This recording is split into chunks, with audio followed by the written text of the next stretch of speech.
Hey everyone, Kirostyle here. Welcome back to the Great Ace Attorney Chronicles. So we started Great Ace Attorney Chronicle, or Great Ace Attorney 2 Resolve yesterday, and did the first case. As a little bit of a recap, the first case we actually played as Susato, and she successfully defended her friend. Now, she is in Japan now, because she was called back to Japan at the end of the first game. And at the end of the trial, she and Soseki were talking about how it was kind of odd that she was summoned back to Japan so suddenly, and she didn't really know why. And Soseki thinks that maybe this has something to do with another case that they were both involved in prior to her leaving. And so Susato decides to send a message, or a telegram, I guess, back to Ryunosuke and tells him, why don't you go check on the records I left behind about that particular case. So this case is actually a flashback case that actually takes place between Case 4 and Case 5 of the first game, rather than chronologically like the other ones. So, let's have a look at what happens. Episode 2, The Memoirs of the Clouded Kokoro.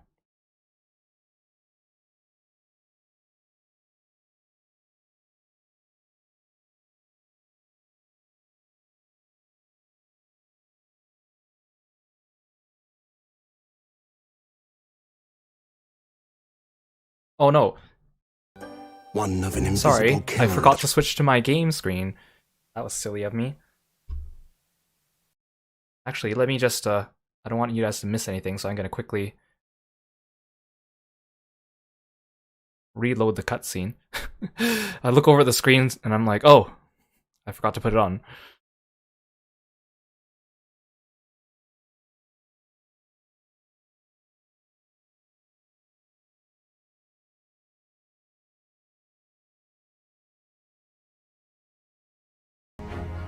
Okay, there we go. Okay, there, now we can do it. Episode 2, The Memoirs of the Clouded Kokoro.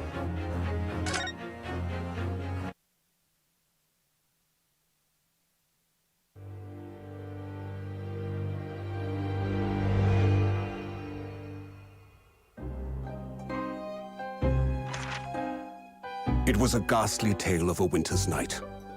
One of an invisible killer and a crime perpetrated on the pavement along Briar Road. As the victim lay at death's door, the mystery of just who had stabbed the young lady from behind had been resolved. But no sooner had my friend saved that Eastern Exchange student from his harrowing plight, then in the dim, flickering shadows of gaslight did a second bizarre crime rend the stillness of that very night. I dare say most can still recall the sensational headlines of the day. Haunted apartment of death, the condemned criminal's curse, the dread demon of coal gas. Yet, though the great detective had at once discerned the truth upon his arrival at the scene, it only proved to be the overture that announced the rising of the curtain on a most tragic play.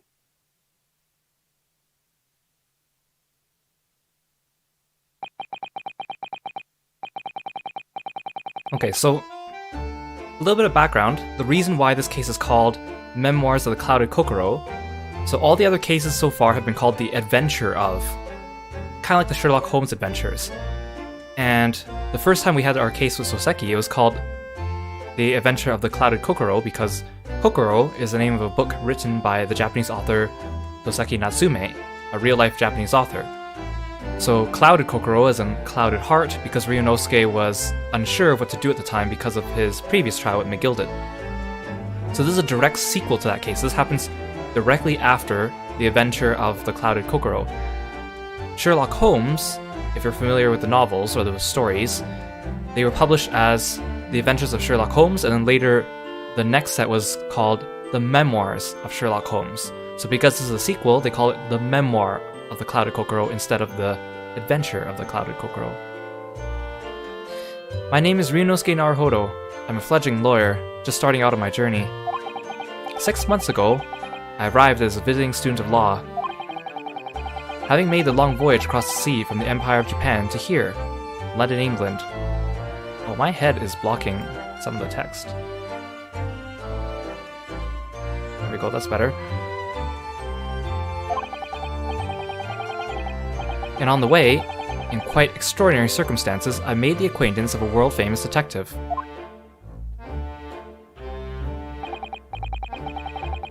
Currently, I reside in the attic of the detective's own lodgings, where I run my legal consultancy of sorts. I've successfully defended a number of clients in Britain's highest court, the Old Bailey. Since a particularly grueling and unforgettable legal battle 4 months ago now, I haven't returned to the courtroom. In truth, I lost my right to return. That epic trial was just one small part of an epic tale, a tale which now was about to awaken from slumber. Thanks to a letter that arrived this morning from my homeland. So that must be the letter from Susato.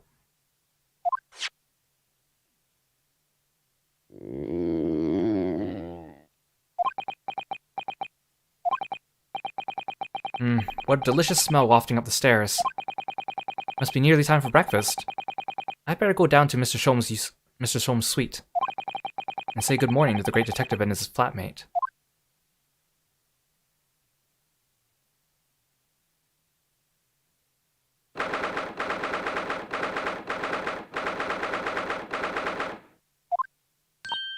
Ah, Runo, good...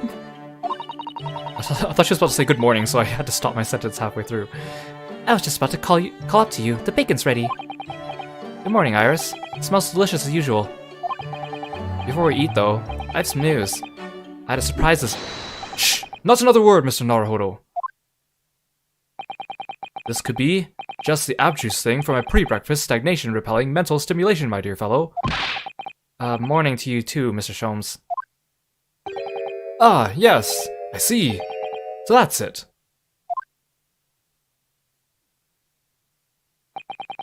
The truth is as clear to me as day. My faculties of observation have revealed it again. What are you talking about? You, Mr. Naruhodo, you have, this very morning, met with a surprise. Well, is that not the case? Really, my dear fellow, it barely warrants an explanation.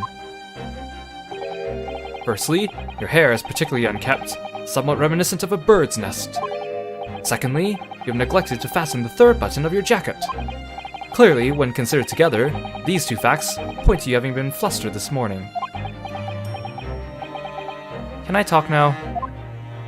But of course! Though I don't look for admiration, you understand. My hair always looks like this. It's been this way since I first met you. Oh, it has! And the button was ripped off last night, if you remember. By you. Really pulled your button off? Ah, yes, I recall the incident now. It was after supper, was it not? As the evening advanced, I picked up my violin and began to play the wailing notes of a haunting tune. But then, to my utter dismay, the third string snapped. Why did it have to happen? Why? Little wonder then that in my vexation, I grabbed the first button I saw and ripped it from its proper place. Well, I'd like it back now, please. It's troubling me that I can't fasten my jacket. And it's troubling me that you expect me to know where it is. Somewhere thereabouts on the floor, one presumes. Helpful. What matters at the present time, my dear fellow, is simply whether or not my deduction was unerring. But Hurley, Runo said it when he came in, didn't he? I had a surprise this morning.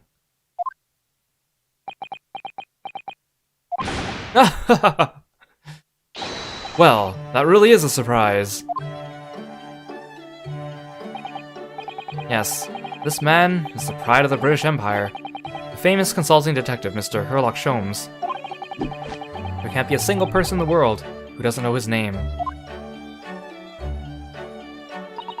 Alright then, enough of this silly conversation. How many eat this bacon before it gets cold? And I have new herbal tea for you to try too. My latest special blend. And here we have Iris Wilson, Mr. Sholmes' lodger and companion. A truly exceptional young girl who's the author of a highly successful serialization here in London. Yes, The Adventures of Sherlock Sholmes, as published in Rant's magazine. So, Mr. Naruhodo, won't you put us out of our misery? What surprised you this fine morning? Ah, well, I received a letter from Japan. Oh, from Susie, you mean? Was it, really? That's right. She had some rather startling news, in fact. Ah, intriguing indeed. You must tell us all about it over breakfast. Oh yes, what fun!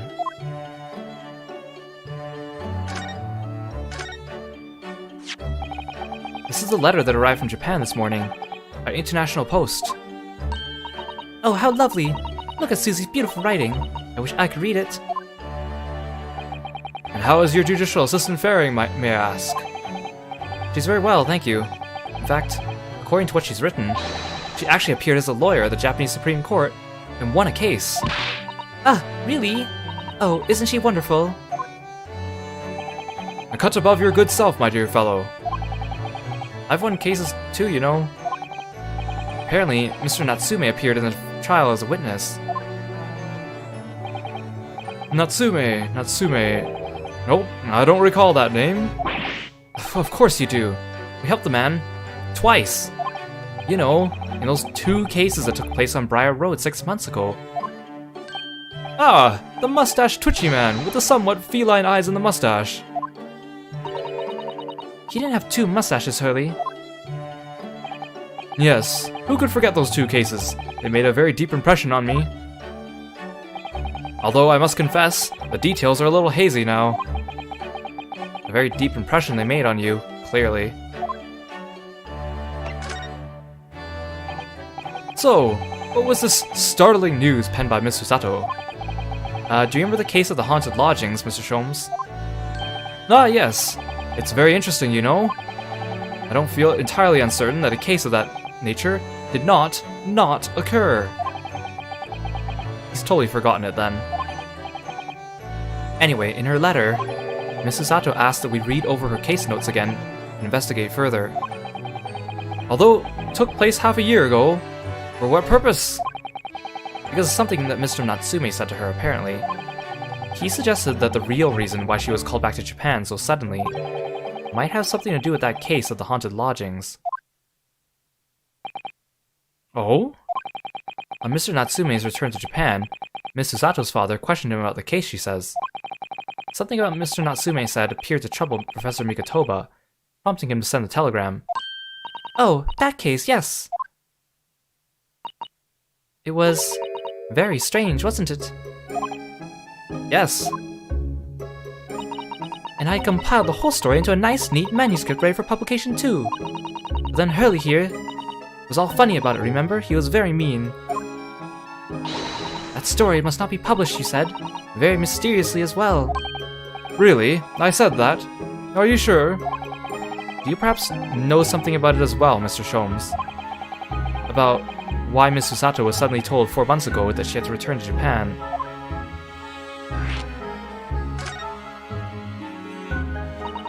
It's been 4 months now since we waved Susie off at Dover. It was such a shock, wasn't it? The way she just suddenly announced that she had to go back to Japan. Indeed it was, due to a telegram she received from her homeland, I believe. That's right, telling her to return urgently. Yes, because her father had passed away. No. It just said he was suffering from a high fever, a cause of which was unknown. He's not dead.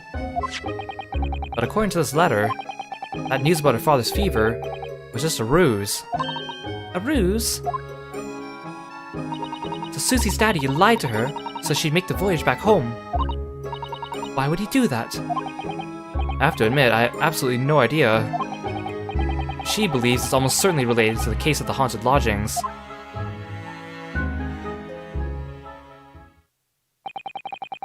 Summoning her back to Japan so suddenly like that, I wonder what Miss Susato's father is hiding.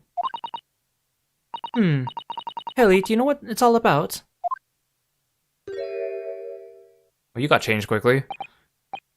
Ah, well, who can say? What? But you said... Please, I have engagements, my dear fellow. My calendar is quite surprisingly full today. and a stringent analysis of the matter would be excessive, I feel, even if I were quite at leisure. So, man the fort in my absence, won't you, Iris? I will, Hilly, don't worry. See you later.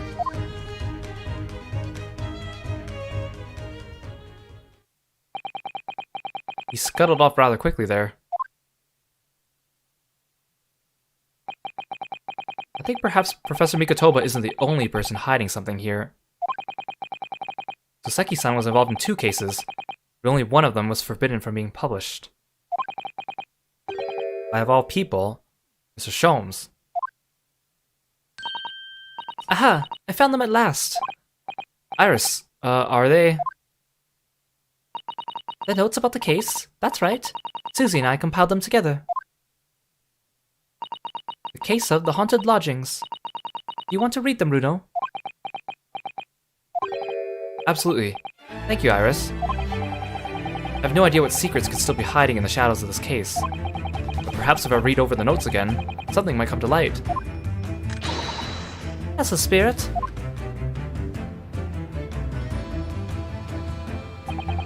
And so, Iris and I decided to read over the case notes again together. Everything from what happened, to our investigation, and that fierce battle in court that followed. Reliving every detail. I just need to find a clue. And I have all the time in the world. Because of course, I'm no longer allowed to practice law in the courts of Great Britain.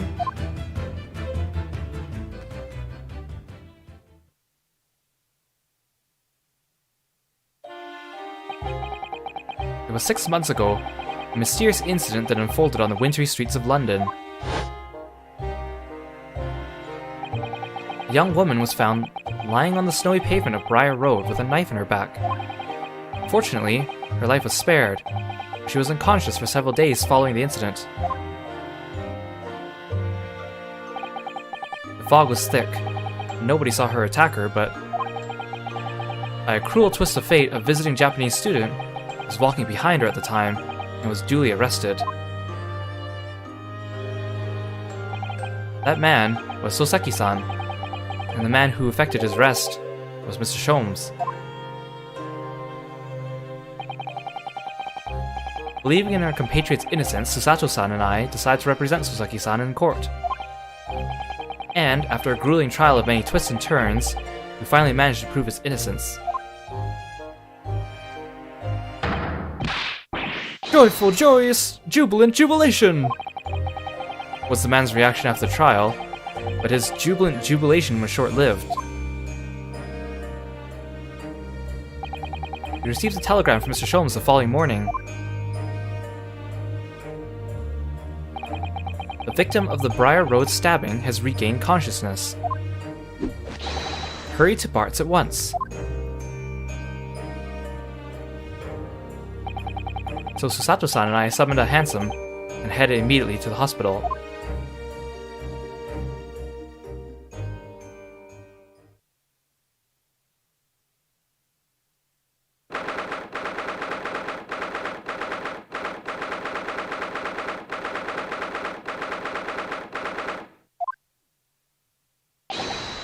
There you are at last. Good morning, Mr. Sholmes. And I think not. Oh. You're late! What on earth took you so long? Your telegram only arrived at 5 o'clock, Mr. Sholmes, and it's a 20-minute ride to the hospital. That's right, it's 5:30 now. I think you made very good time. The time is utterly irrelevant. The fact is, I've been waiting for what has felt like an eternity. Huh. In point of fact, I myself was awoken at 4 this morning by a telegram boy. And feeling it was somewhat unjust that I alone had been roused at such an hour, I sent one to you. Well, thanks for that. Anyway, you're here now, so the victim is over there. She's only just regained consciousness.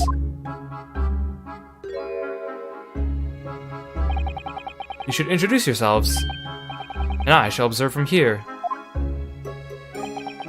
That's the lady who was found on the snow-covered pavement with a knife in her back. Her name? Ah yes, here we are. Miss Green.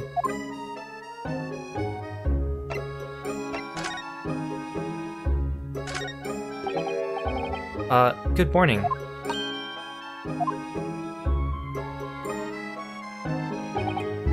Hello. I'm Ryunosuke Naruhodo from the Empire, Japan. Oh no! Was it your knife that... Are you the man who... No. I'm a lawyer. And I'm Susato Mikotoba. Pleased to meet you. Oh no!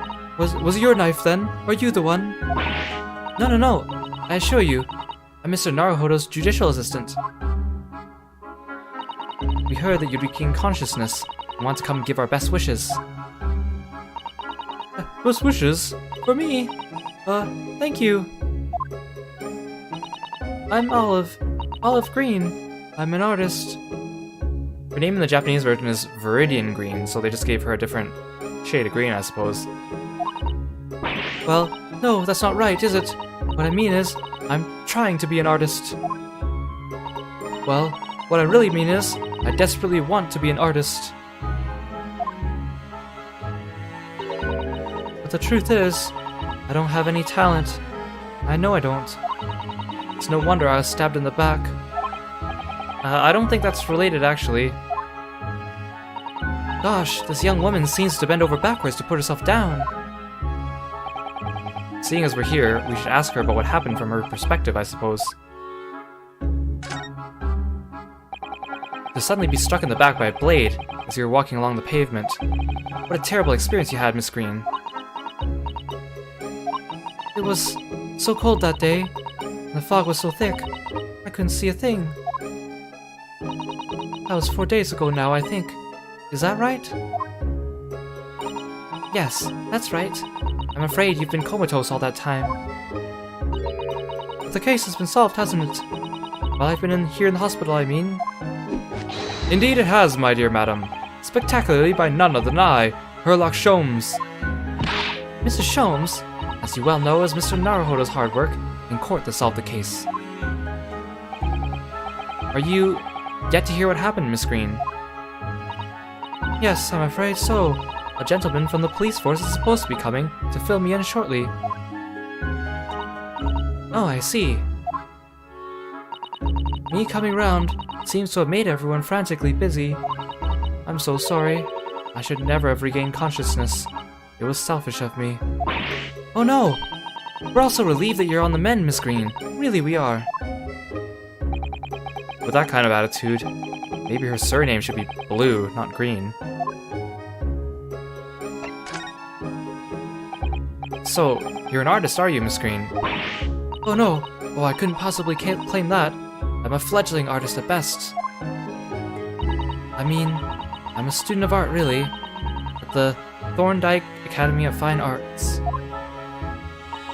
Oh my, an Academy of Fine Arts! Great Britain is such a wonderful country. Tell me, Miss Green, do you live hereabouts? Oh no, actually, I don't deserve it, but I have a little flat on Brixton Road. I see.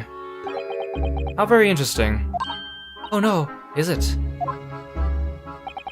Brixton is some 10 stops away on the underground from here, and Thorndike Academy is a mere 3-minute walk from Brixton town centre. Does that matter, Mr. Sholmes? Perhaps not, but Briar Road is a far less salubrious part of town by comparison, dwelt in those by inferior means, including the maleficent Mr. Mustache. Inferior means, I suppose Soseki-san does fit the bill. It struck me as somewhat out of the ordinary for a young fine art student to be walking around in such a district. That's all. What's this? She suddenly climbed up. Mr. Sholmes, you should be ashamed of yourself, prying into a young maiden's private affairs. Oh dear me, do forgive me.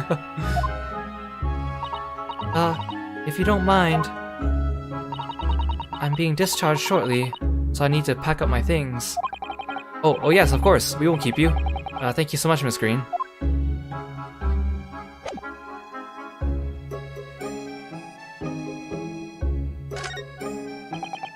This rounded wooden figure isn't the most charming, is it? I don't think that's a decoration, Mr. Naruhodo. It's an artist's mannequin, I believe, used when practicing sketching the human form in different poses. Really? It's not exactly what you call a typical figure for that purpose, though, is it? No, I suppose not. I confess I've never seen one quite so full-figured before. Well, if you want to draw a full-figured person, it's the right tool for the job. Oh, we're not body-shaming here, come on. Look, there's a photograph in this frame here. Oh yes, it's a picture of a young gentleman. He looks to be about the same age as Miss Green, I would say. Perhaps the young woman's special someone, do you think? My, Mr. Naruhodo. I didn't know you had such a sense for matters of the heart. Not in the least, I sincerely said the first thing I thought of.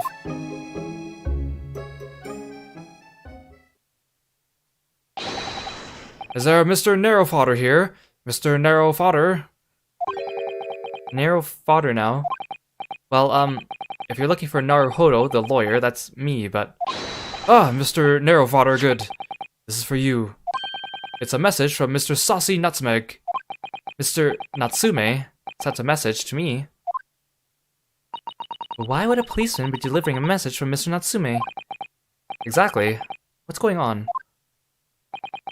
What's a Scotland Yard constable doing playing delivery boy at this time in the morning? Ah! What are you waiting for? Let me see that. Oh. Well, this is most unexpected. Something wrong, Mr. Sholmes. Something wrong, Mr. Sholmes, he says. Have you not seen this note? No. How could I have? It would seem that London's criminals have no intention of letting the great detective rest. A new case calls. A case of murder, no less. We must depart at once. Murder? Call a cab. Time is of the essence. But the trouble is, we have yet to read Mr. Natsume's note. I was thinking we ought to pay him a visit in his lodging as soon as we did. That will be entirely convenient. Convenient? What do you mean? It's all here in the note, my dear fellows. The murder we must investigate took place at Mr. Mustache's lodgings. Wait, what? I'll hail a fiacre at once. It was only yesterday that Soseki-san was in court, and we were dispelling doubts about his innocence. Now, the very next day, there's a murder at the man's own address? He may very well be the unluckiest man alive. Or so it seemed to us at the time. But we were soon to discover it was worse than we thought.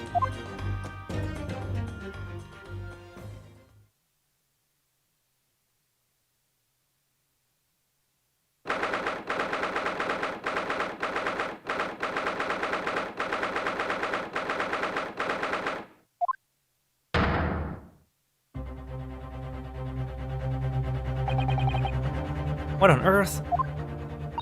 Oh my, the gentleman is deceased without question. He's dead. Locum student, Mr. Naruhodo Esquire! Mr. Natsume. Oh, why? Why is this happening? Why to me? I've only just got out of court! Yesterday! I was finally home after 2 days of misery! And then I wake up the next day to this! No early bird should catch the worm like this! Wolf a worm without wiggle!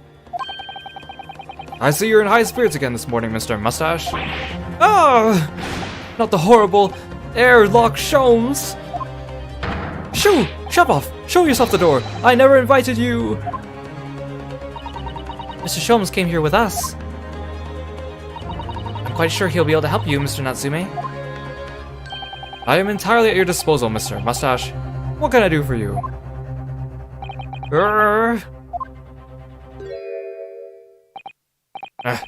Here they are already. The busybodies. Ah, Inspector Gregson, what a pleasant surprise. Pleasant, is it? Gives me heartburn every time I see your face at crime scene, Sholmes. Ah! I deduce, Inspector, that your heartburn is a result of your excessive consumption of fried food. Good morning, Inspector. This is a crime scene, don't you go touching anything. Or good morning to you too, Sunshine.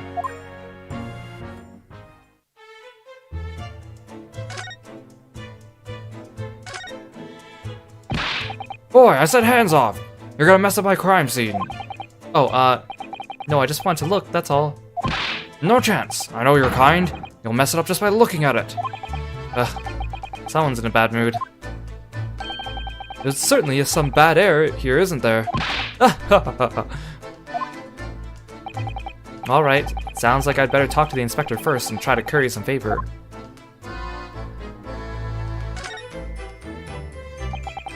So, Inspector, what was the victim's name? Who was he?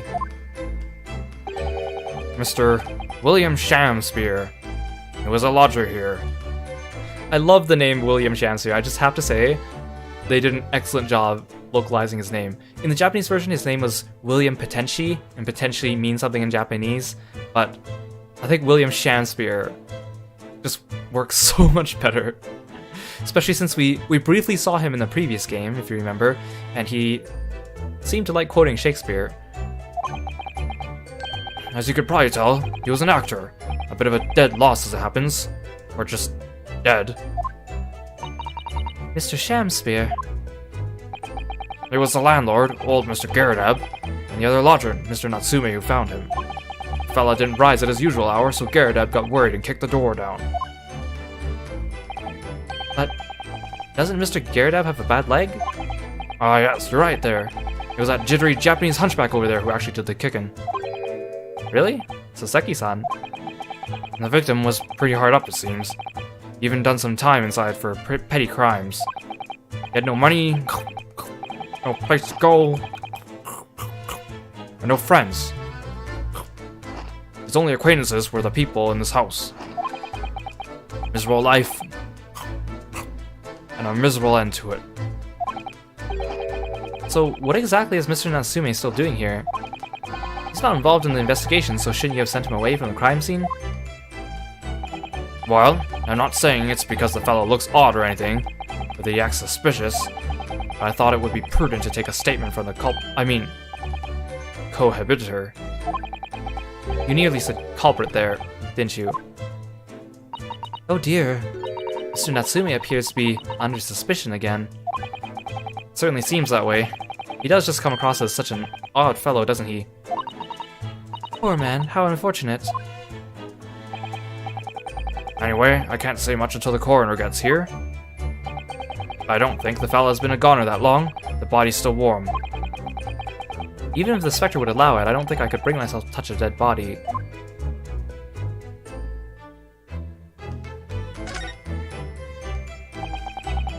What a terrible thing to have happened. It's only been 3 days since I was arrested for the incident on the pavement outside. And then, having finally regained my freedom, it starts happening all over again. Endless existence of excruciating experiences! So the victim lived here on the ground floor, and your room is just 1 story up, isn't it? Yes, that's right. In a way, we were neighbors, I suppose. So, did you know the victim? Were you friends?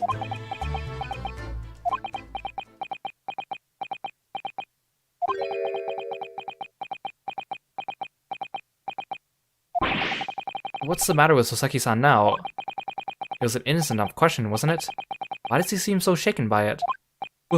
Well, I suppose he wasn't a complete stranger. But did he ever invite me to his room? Never! On my honor, I swear it! What an extreme reaction. Probably wishing you never asked now, aren't you, Mr. Naruhodo? When we found him here, I felt wretched, which is why I sent word asking you to come. Through that inspector over there!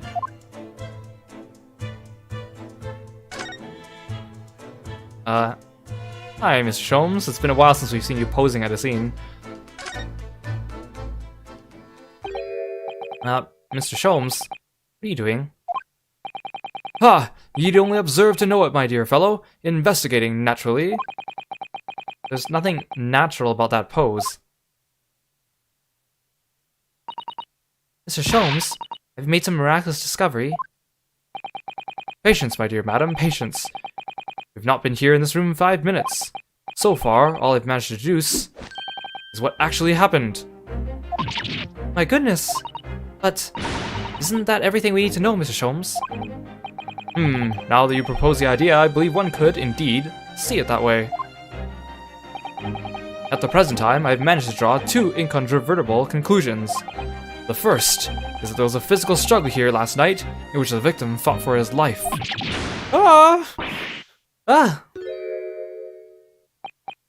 Mr. Natsume, what's wrong? Is something that Mr. Sholmes said significant somehow? No, don't mind me. Forget how I was here. And my second conclusion is that there was a poison lingering in the air here last night that passed the victim's lips. Hey, welcome to the stream, thanks for coming. Yeah, the quality of the models here and stuff look really nice because this game is for the Switch, PS4, and Steam, instead of for the 3DS. But the original Great Ace Attorney Adventures games were for the 3DS, so they must have upscaled them. Nonsense! Alright, Mr. Natsume, why are you reacting so extremely to Mr. Sholmes' deductions?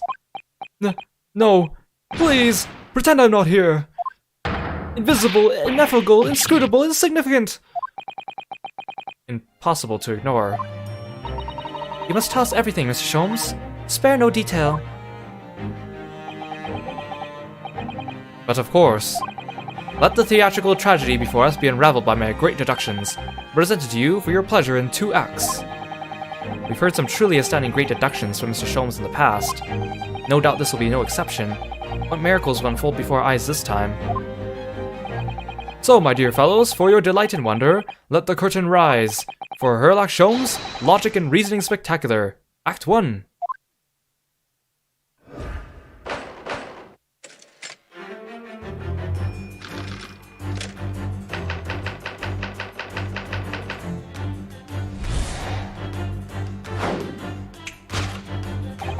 Careful observation of the victim reveals to us the events that transpired in this disconsolate room last night. Foam at the mouth of the deceased clearly indicates the use of poison. Next to the victim, we notice a large dining plate, which contains, you will observe, 1/2 of a sizable bar of soap. Meaningful? Indubitably. Why is this soap set so purposefully upon the dish? Like the victim's last supper, in fact? Yes. Could it be that the man was about to eat it? Of course, the fork reveals the answer. It appears that the young man's appetite was his undoing. Taking up arms in the form of his cutlery, the victim engaged in a deadly battle for his life. Yet the struggle against his hunger was in vain, for in the end, he couldn't resist devouring the slippery feast. But London's foul soap is besmirched by foul poison. Yes, the victim's life was claimed by poison that tainted the contents of the plate. The soap and the lather about the young man's mouth are too perfectly matched to ignore. The cause of death was clearly intoxication due to excessive ingestion of foul soap. Though personally, I have a greater interest in the taste of foul candle wax, of course.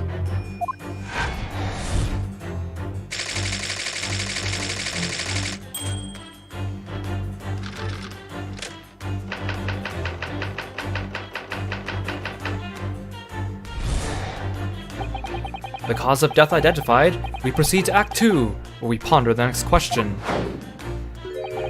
Was this suicide or murder? The audience will recall that death occurred during the victim's last supper. Did the man dine and die alone? This single teacup suggests the answer. To draw a conclusion on such meager evidence would be foolish, however, certainly. The careful criminal could have absconded with his own cup to cover his tracks. Well, allow me to lift the veil of doubt, my dear fellow. Indeed, what reveals the answer, of course, is this broken lock. Though forced open now, at the time of the incident, this door was locked. And the sole key was in the victim's pocket. In other words, when the victim consumed the poison, he must have been alone. Alone was his inferior soap, from whence wafted an inferior scent. And with that acrid aroma lingering in the air, the victim met his end in tragic solitude. We can take comfort only in the fact that his soul was well cleansed on its way to the hereafter.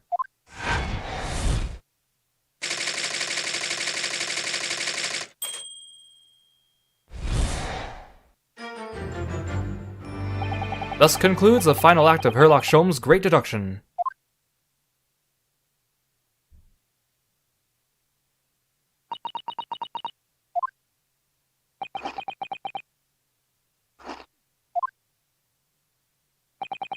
There's just one thing, Mr. Sholmes. You're disposed to identifying just the one thing, aren't you, Mr. Naruhodo? Pray, what concerns you?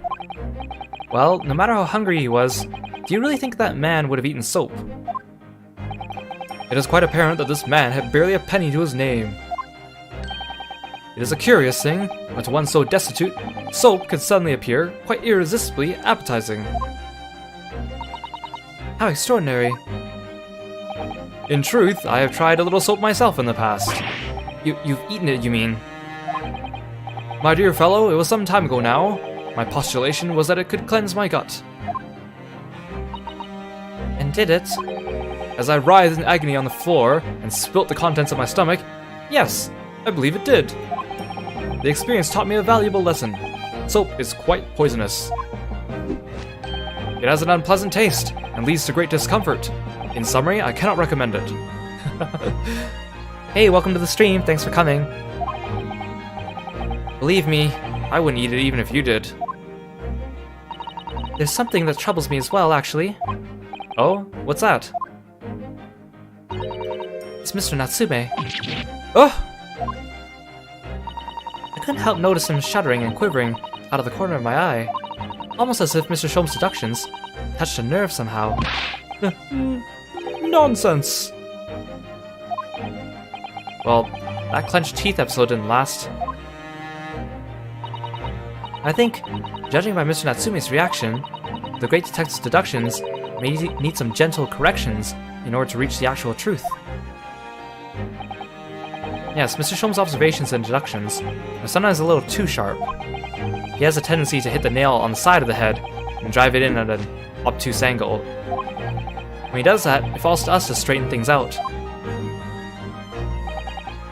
Alright then, let's see what we can do. Yes, we must pick out the key words in Mr. Sholmes' quite brilliant deductions, and discreetly exchange them for something that makes a little more sense. If we can do that, I'm sure we'll arrive at what Mr. Sholmes meant to say in the first place. In that case, are you ready for the second performance of the day? Hey, welcome to the stream, thanks for coming. Once again, my dear fellows, for your continued delight and wonder, let the curtain rise. For Herlock Sholmes' Logic and Reasoning Spectacular, Act 1.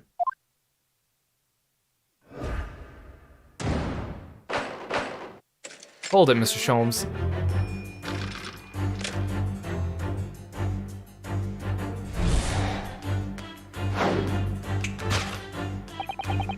Careful observation of the victim reveals to us the events that transpired in this disconsolate room last night.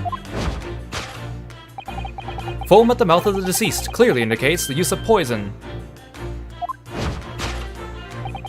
Next to the victim, we notice a large dining plate, which contains, you'll observe, 1/2 of a sizable bar of soap. Meaningful? Indubitably. Why is this soap set so purposefully upon this dish? Like the victim's last supper, in fact. Yes. Could it be that the man was about to eat it? Of course. The fork reveals the answer. Well, you can't deny that a fork implies the man was eating something. Or about to eat something. Yes, that's true. If I were to decide to eat some soap, I should prefer to use a fork than to attempt it with chopsticks. And of course, only half the bar of soap is left on the plate. But might there not be some other explanation? Something material that proves whether or not the man really ate some soap.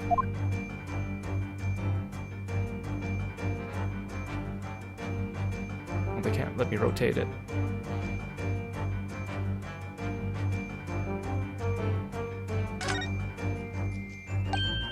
Look, there's more soap on the floor here. Mr. Shamspeare must really love this stuff. Let's not jump to conclusions, Mr. Naruhodo. Look closely at the soap. Do you see that it would fit together perfectly with the half bar on the table? What the... How can that be? I think that they are two halves of the same bar that broke apart. Take that!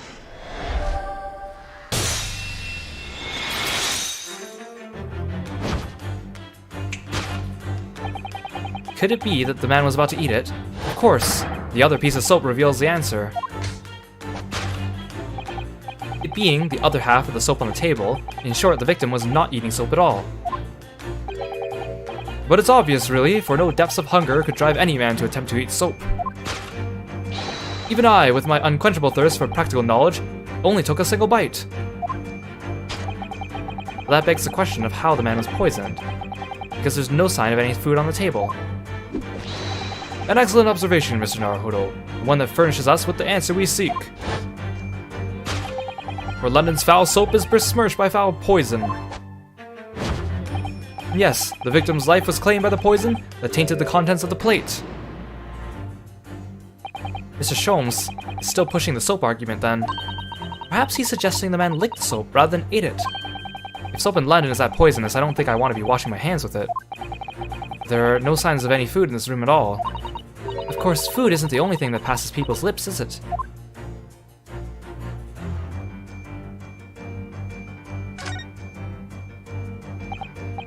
Yes, a Western vessel for the serving of infusions of dried tea leaves. It's a teacup, Mr. Naruhodo, as you well know. Stop putting on airs. And it's empty. Ah, so we've already established that the victim wasn't eating soap when he died.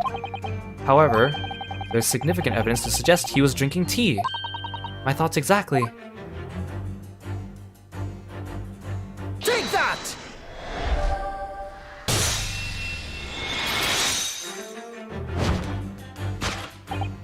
Yes, the victim's life was claimed by poison that tainted the teacup. Indeed, cups have been the vessel of choice for practicing poisoners over the centuries. And it would appear that this victim drank every last drop. There's no sign of food anywhere in the room. Which leads us to the immutable conclusion. The cause of death was clearly intoxication due to ingestion of poison contained in this teacup.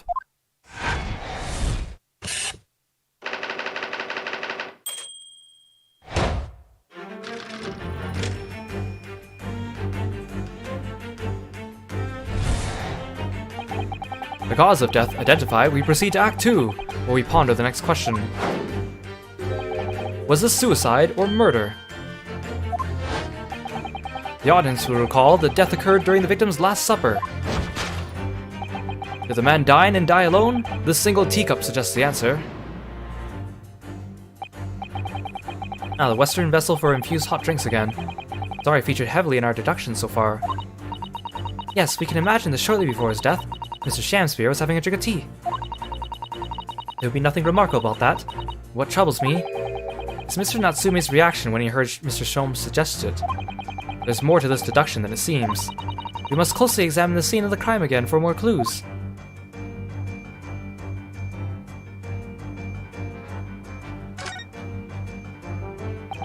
It's another Western vessel for It's a teacup! And it too is empty. Given that he's actually holding this one in his hand, we can assume that this is the cup from which Mr. Shamspeare was actually, we can assume that this is the cup from which Mr. Shamspeare was actually drinking. But if that's the case, this changes everything. Everything we've deduced up to now is turned on its head. I have a bad feeling about this. I almost don't want to say it. Yes, I know exactly how you feel. Take that!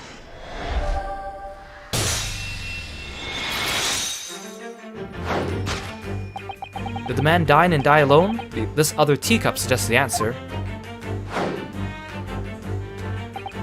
Yes, there were two teacups in this room all along. Ugh! In other words, this is a strong indication that at the victim's last supper, there was a guest present. At the very least, we can say now with certainty that somebody else was here in the room last night, taking tea with the victim. Come on, Sholmes, you didn't even see the other teacup in his hand. What kind of deductions are you making now? What are you talking about? Utterly, unbelievably, unjustly unreasonable! To draw a conclusion on such meager evidence would be foolish, however certainly. In which case, what more can we deduce about this possible guest at the table? Well, allow me to lift the veil of doubt, my dear fellow. Do you mean to say you know exactly who exactly was in the room at the time of the victim's death? Indeed. What reveals the answer, of course, is the broken lock. I'm not sure I like where this deduction is going now. I'm afraid it's too late to go back on the halcyon days of eating too much soap. But the identity of the guest who was in here last night when the victim passed away is something I have a very bad feeling about. While you can try to ignore your feelings, we cannot ignore the truth, Mr. Naruhodo. No, I suppose not. Time to look around again.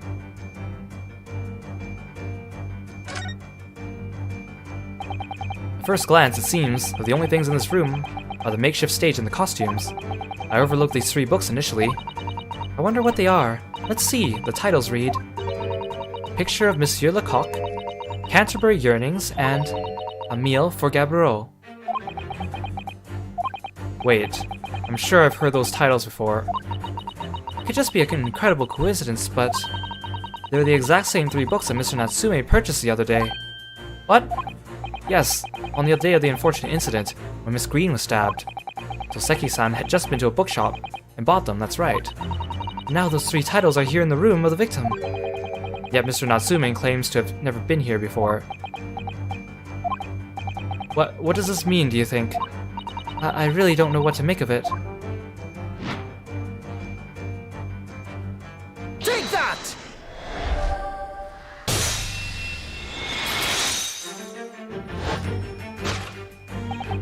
Indeed, what reveals the answer, of course, is a pile of familiar books. Quite so, it's no mere coincidence that these 3 titles are here in this room. It's the link to the truth. Oh! Mr. Natsume, you purchased these books 4 days ago at the second-hand bookshop. That's just a coincidence. In that case, you will be able to bring the same 3 titles from your own room, will you not? This very moment. No, never, non-negotiable! If you can't bring your own copies here, it proves that these 3 books are in fact yours.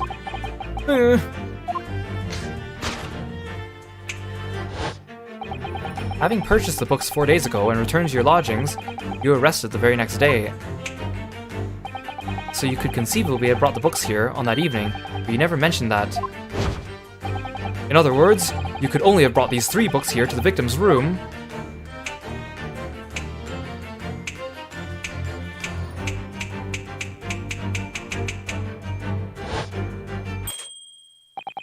Last night, having returned to your lodgings after the trial concluded at the Old Bailey. I love how they use Natsume's ridiculous poses in sequence for that little slideshow.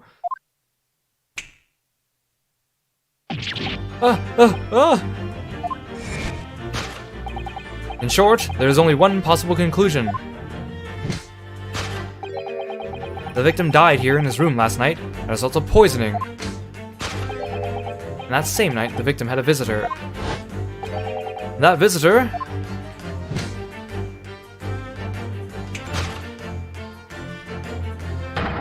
was you, Mr. Soseki Natsume.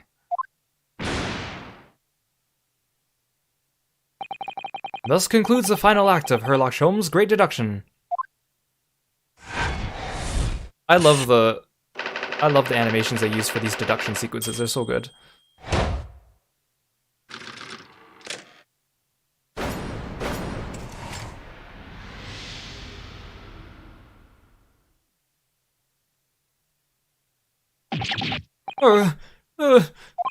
Not again! Not again! Not again! Not again! Well then, Mr. Natsume, if it would appear, you're gonna have to accompany me down to the yard. Again. But wait! Hold your horses! Yes? Door, key, locked! Entry, exit, entirely impossible! He's so flustered, he's being even stranger than normal. What, you think that's an alibi? You could have just made a copy. What? You live in the same building after all. You've had plenty of opportunity, I'm sure. But... Misery me! I'm sorry, sir. You'll get your chance to give your side of the story later. The facts speak for themselves, Mr. Mustache. You horrible Hairlock Sholmes! He really has found himself in an arch rival now, hasn't he? Come on now, no dilly-dallying. Outside, there's a carriage waiting. Welcome, student Mr. Naruhodo Esquire! I never imagined I'd be in this position again, but... You have to help me! Please! Please! I'm innocent! Alright, I understand. We'll come to your cell later and discuss it. And one more thing. Oh, yes? Oh no, and one more thing. Oh, yes? My poor little kitty cat. Please give him his breakfast for me.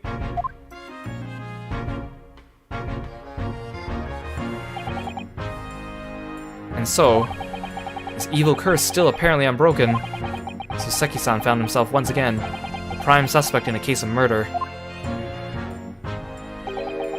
Thanks to the incriminating deduction of the great detective. My dear fellow, that honor belongs to you.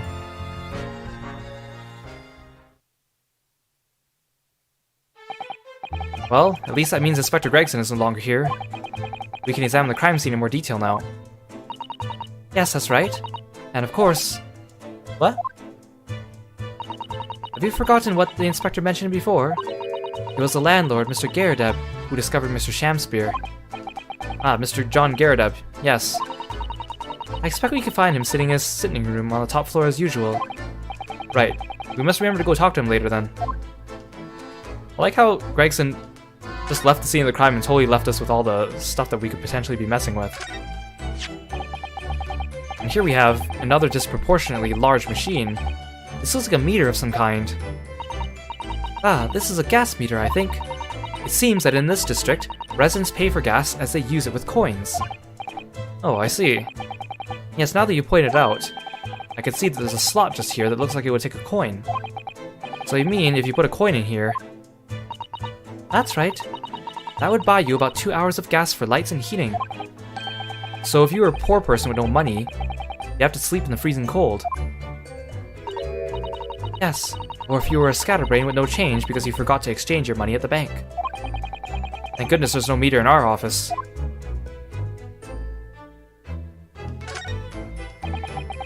This is a gas wall light, isn't it? It must be connected to a gas pipe in the wall. Gas lights, gas stove. London really is a city of gas. Now that I think of it, Mr. and Mrs. Garadeb had an open fire on the top floor, didn't they? Oh yes, you're right.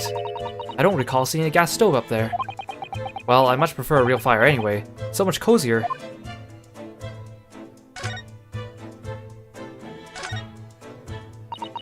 This is some sort of makeshift stage, I think, isn't it?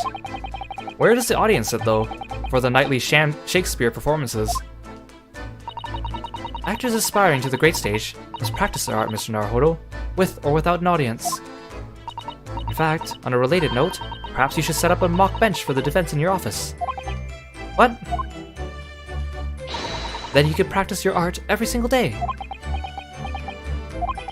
I'll think about it, if you promise to don a beard and play the role of the judge.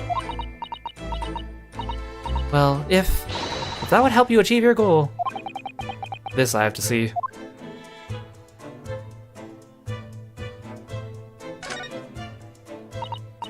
Oh, the poor man. So young to die. Do you suppose it was a very painful death, being poisoned as he was? I don't know. All I can do now is hope that he'll be reborn to a better life. Yes, I suppose you're right. I wonder. Do you think that putting our hands together in a Japanese prayer will help a British soul? Sorry? I made sure I have a reference that was ready for just an occasion at this time, really. This book is entitled The Beginner's Guide to Praying for the Departed, the British Way. I'll just reread it now. One moment. There's quite a spine on that book, isn't there?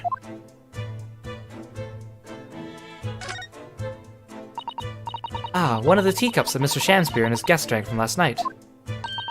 Don't go drinking from them, Mr. Naruhodo. That's bitter poison inside. I'm not planning on drinking it anyway, don't worry. Anyway, the cups are both empty. That's true. So, one was Mr. Shamspear's, and the other must have been the cup that Mr. Natsume was drinking from. But Soseki-san wasn't poisoned, of course. Perhaps we should take these so we can examine them in more detail later.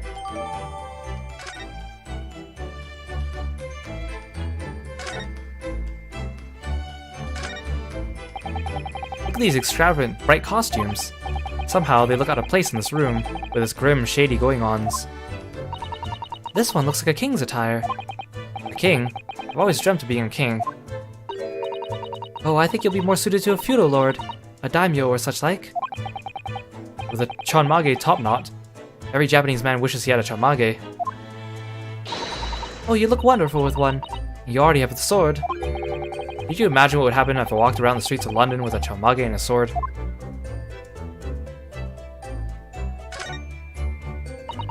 There's not much on these shelves, is there?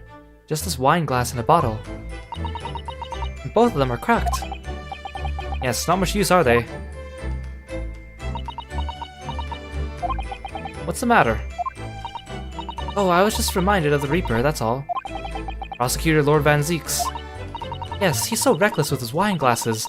I was thinking, it's a waste and he should donate some to the needy. You can suggest it next time we meet.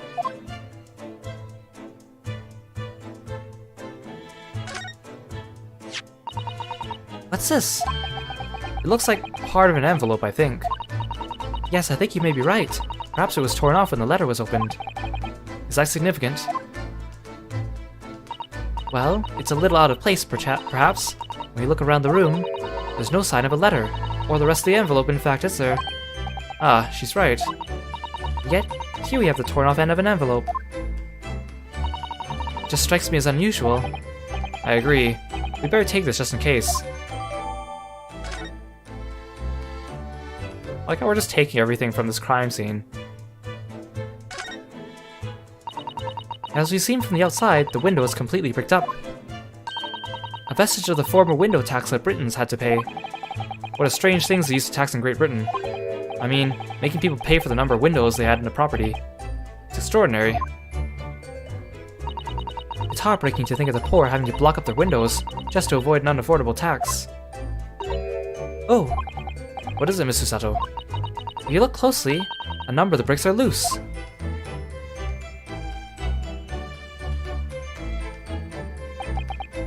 Oh yes. Looks as though an amateur has broken out a few of them just here. Was it Mr. Shamspear who did it, I wonder? Being the lodger renting this room. Ah, look at this, Mr. Naruhodo. On the outside, there's a little ledge. And there's something on it. What? Outside?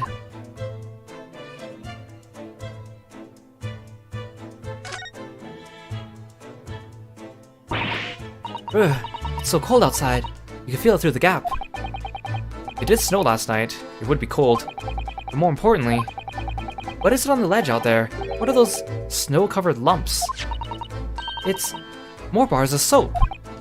Soap? What are bars of soap doing lined up on a ledge outside the window? I have no idea. The pair of them look rather charming like that. Still, that's very strange, isn't it? Bars of soap lined out outside the window. I think perhaps we should take one. There are two after all. Oh dear, I suppose we could. Oh, what's this? Look here at the soap. Ah. You see, in the middle there's a patch that's a different color.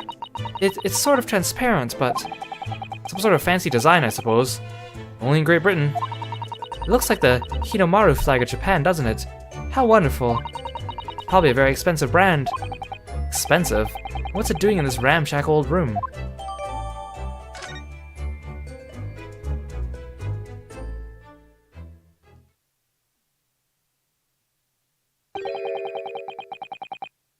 Looks like you're having a good snoop around, eh?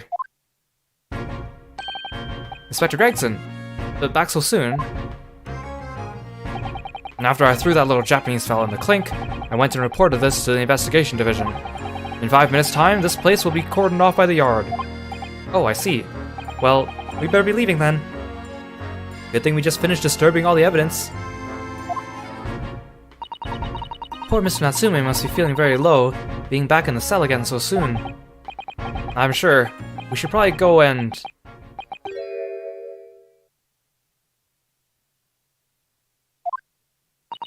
What's wrong, Mr. Naruhodo? Ah!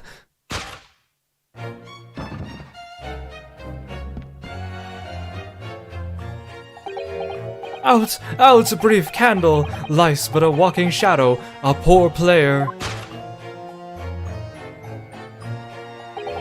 That struts and frets his hour upon the stage, and then is heard no more.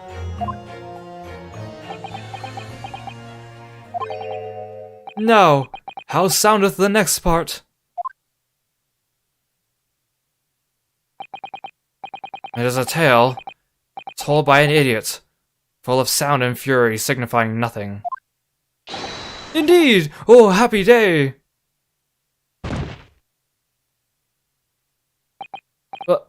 What? Walking Dead?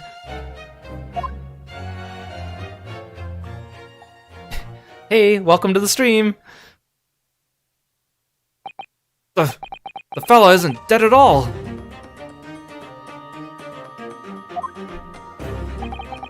What was that nonsense he was saying, though? I think, yes, it was from William Shakespeare's Macbeth. Soliloquy from Act 5, Scene 5. Shakespeare?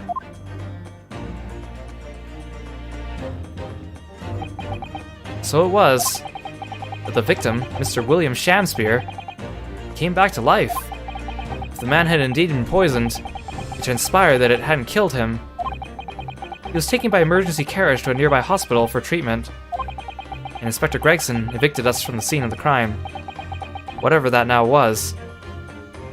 I think it's so funny, like you have the entire Scotland Yard here, ready to examine the scene of the crime, and this guy just freaking gets up from the dead, says the soliloquy, and then passes out. A fun fact also, William Shakespeare here, he's the first character in all of Ace Attorney where they decided they would actually use motion capture to capture his movements. They wanted his movements to be reminiscent of the avant-garde choreography found in ballet back in the day. Also, Shakespeare's design is actually based on the character Birdley from Layton vs. Wright. Kind of like how the juror lady with a typewriter and the Morse code, she was based after Primrose, or Primstone? Primstone from Layton vs. Wright. They reused a couple of the designs.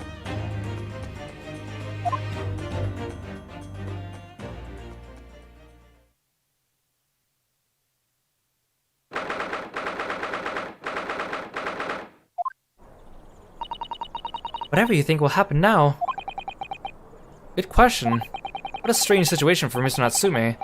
Arrested for murder, but then the victim comes back to life.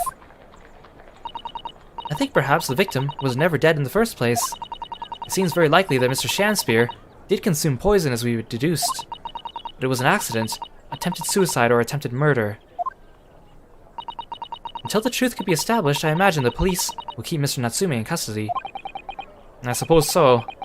Let's hope it doesn't come to anything more than a night in the cells. Oh, what's this? What's that man doing over there? It looks like he's trying to see into Soseki-san's lodgings. Is something wrong, Mr. Naruhodo? Excuse me, could we have a word? Yeah.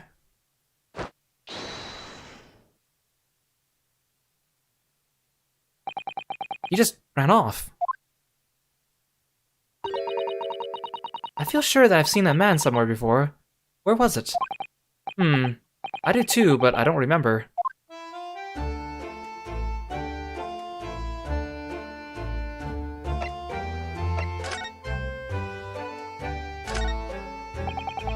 With the exception of the top floor, where Mr. and Mrs. Garrett lived, all the windows are bricked up. Yes, that's because of an old window tax that was charged on the number of windows the property had.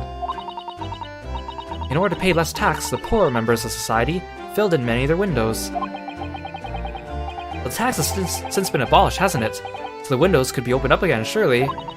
Unfortunately, it would appear that the residents of this district Can't afford to pay to have the work done. Yes, that is a sad state of affairs.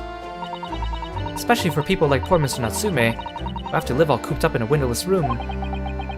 I suppose that's the price you pay for living in very cheap accommodation. It all seems rather pointless when you put it like that.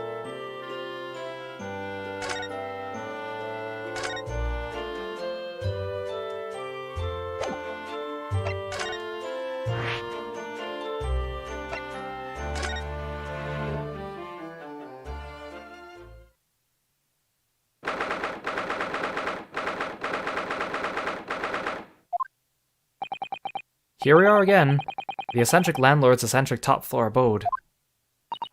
We're here because Mr. Gyakut's the one who discovered the incident this morning, don't forget. Ah, you chaps, eh? Yes, good morning, sir. Thank you for your cooperation in court yesterday. It was quite a trial. As much for Mr. Gyakut as anyone, really. Came straight back here after all that business in the Bailey yesterday.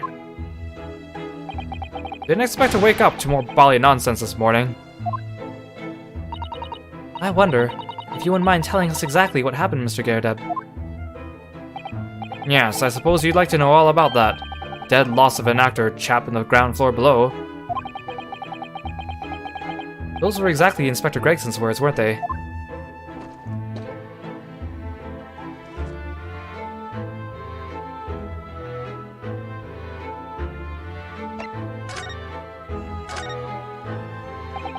It must have been a real shock for you this morning. I hear that you discovered what had happened. Ah, well, that hopeless actor chap rises at 5 o'clock sharp every morning without fail.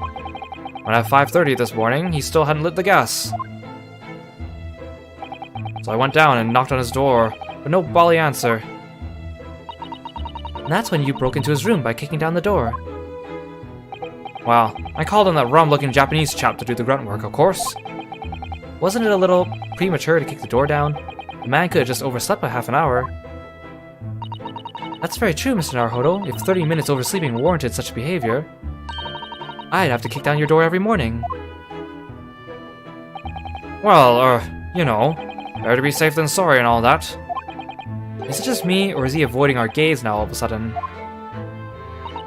Except that it was a sorry situation indeed that you found on the far side of the door.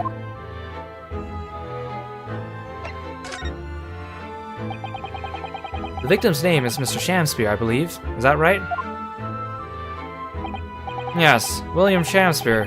Took the ground floor room 3 months ago now. Ah, how would you describe him? In a word, destitute. Destitute? Well, let's face it, the only redeeming feature of that room is the cheap rent. Anyone wanting to live in a place like that is either broke or has a bally screw loose. It's so hard to choose which category Saseki-san will fall into. Mr. Naruhodo, that's a little rude. He was doing research as well. Research? Into what? Shakespeare, of course. Shakespeare. Read a few plays of the old bar myself, you know. Romeo and Hamlet and all that. Yes, William Shakespeare is England's most highly regarded classical playwright and author. He's known as Sao in Japanese, as you know. Many of his works have already been translated. It seems incredible that Shakespeare was shortened to Shao, though. It's almost too heavy-handed there. So a lot of costumes in the victim's room actually weren't there. Of course, Mr. Natsume is a scholar of English literature as well. I imagine he and Mr. Shamspeare would have had much in common. Shakespeare interpretation disagreement leads to shocking murder. Let's hope it's not that. Mr. Naruhodo, really, how rude.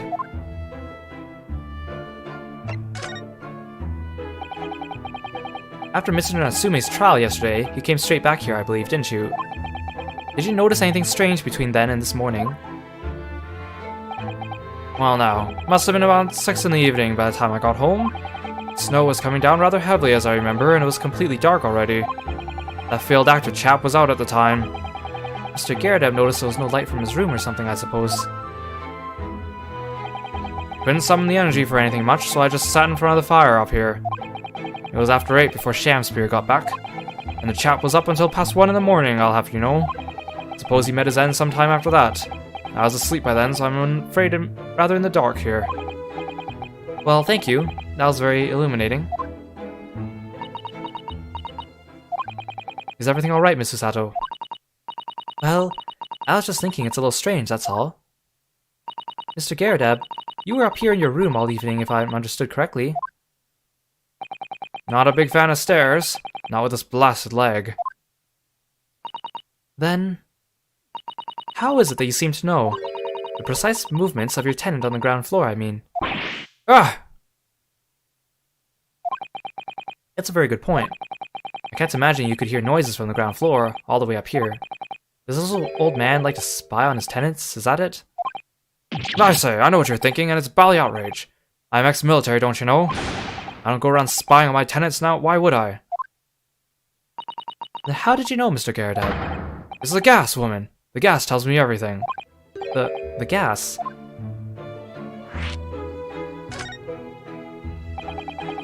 What on earth do you mean, sir? How can the gas tell you anything, let alone everything? Well, as you're probably aware, the gas is supplied to the building by pipes. Yes, I more or less worked that out.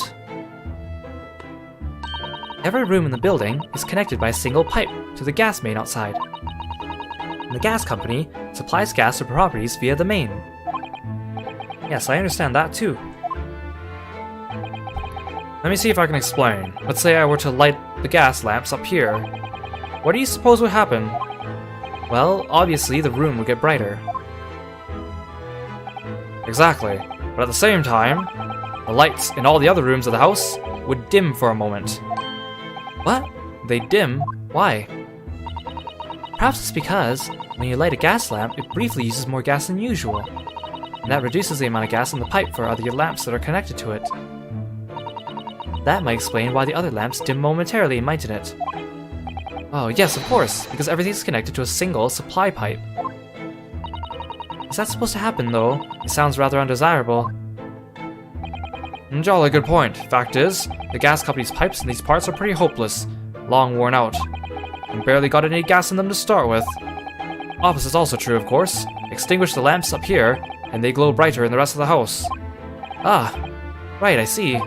So by watching the flickering of the lamps in one room, you could determine what's happening elsewhere. You've got it. Oh, of course, because when people come back home in the evening, and before they go to sleep at night, what they're guaranteed to do is either light or put out their lamps and fires. Clever. In point of fact, the room on the ground floor and the one above it use slightly different amounts of gas. By watching the lights in here closely, I can work out almost exactly what's going on in the whole house. Gosh! That's fascinating, Mr. Garradab. Absolutely fascinating. Oh well, nothing to it really? I can't really see that it's going to help us with the case either. What I'd like to know is why Mr. Garradab is so interested in what his tenants are up to in the first place. I feel like there's more to it than idle curiosity.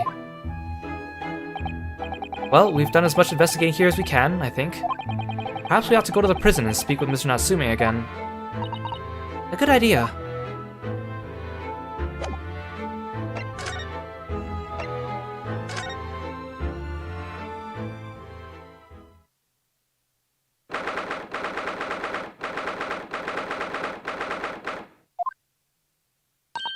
Look, Mr. Naruhodo. Mr. Natsume, have the police finished questioning you now? Look, I'm student Mr. Naruhodo Esquire! Oh, yes. What is he? Tell me! Is he a ghost? Is he here to haunt me? Let me guess. You're talking about Mr. Sholmes. He actually calls himself a great detective, Mr. Natsume. Not a ghost. But his diabolical deductions, they're not of this world. They've left me. Ah! Cursed! I'm cursed, I tell you! Well, that sort of hurts. Credit where credit is due, Mr. Naruhodo. You were heavily involved in deduction too. Oh, the maid outfit in Garradab's house? Actually, the maid outfit has something to do with the previous case, Case 4 from the first game. So, I'll go back and see if I can examine it, but I'm pretty sure there's nothing to say because it was something to do with the case over there. they're intentionally not mentioning it here just in case people haven't played it, so they don't spoil themselves in case they happen to play the second game without having played the first game. Yes, moving on, we have some wonderful news. Oh? The victim that we thought was dead has come back to life again. Now, in the absolute worst case, you could only be tried for attempted murder. That's great, isn't it, Mr. Natsume? It's terrible! Oh! I'm stuck in the cell, suffering for some silly wrong end of the stick! You said it, didn't you? Confess, you're a killer. Why the mustache? Constant questions! I'm sorry to hear that. Ah, that selfish shyster! Make up your mind. Are you dead or alive? If you were going to come back to life, why bother dying? Wickedly wishy-washy William! Well, it seems likely that Mr. Shamsphere was never actually dead in the first place. Ah, yes. That might make sense. And I'm pleased to hear he's alive, of course. Our lively debate last night was much fun. I'd be sad to think it was our last. Oh! Oops. Mr. Natsume, does this mean that you did see the victim last night? You met with Mr. Shamsphere, didn't you? I'm not saying another word! I demand to have a lawyer present. Who do you think I am? Please, Mr. Natsume, we need to hear your side of the story. Ugh. Why am I cursed like this? Now let's go back to Gyarados and we'll quickly see if that has anything to say about the outfit.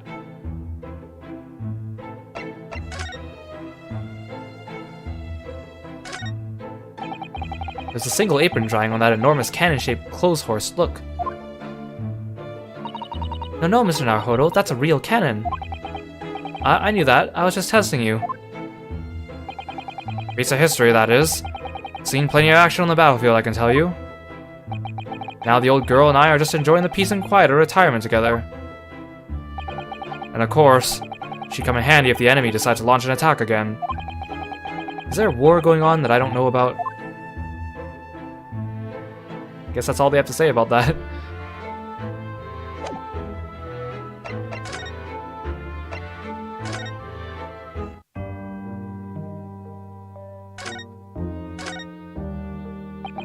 Can you tell us exactly what happened last night then, Mr. Natsume? There's nothing to tell. But, Mr. Naruhodo Esquire, I'm eternally grateful for you for helping me with that accursed case yesterday. The case saw a poor Miss Green hospitalized after she ended up with a knife in her back. It's hard to believe that only yesterday. After the trial was over, I trudged my weary way back to my lowly lodgings. And that evening, at 9:30 it must have been, I visited Mr. Shamsphere. So you did go to the victim's room then? As we feared. I didn't do anything wrong! I'd never been to his room before, it was the first time! Then, what made you decide to go? I bumped into him when I arrived back at the house. We got chatting and it developed into a discussion. But he had to go out, so I bade him farewell. That ties in with what Mr. Gyarados said. The victim went out and came back after 8. We met again later that evening, at around 9 or just after, when I took him some nice tea I'd brewed as a gift. So it was you who brought the tea that had clearly been drunk at the scene then. And I suppose you were discussing the works of Shakespeare, were you? Yes, that's right. That's exactly right. Romeo and Juliet, who was the stronger? It was a delightful debate. I'm sure. Now, who do you guys think was stronger, Romeo or Juliet? Such a stimulating subject, Shakespeare! And the debate became very heated, so you slipped poison in Mr. Shamspeare's tea. No, never, not at all. Team Juliet won, that was me! And when I left his room, the flamboyant fellow was fighting fit. I swear it categorically.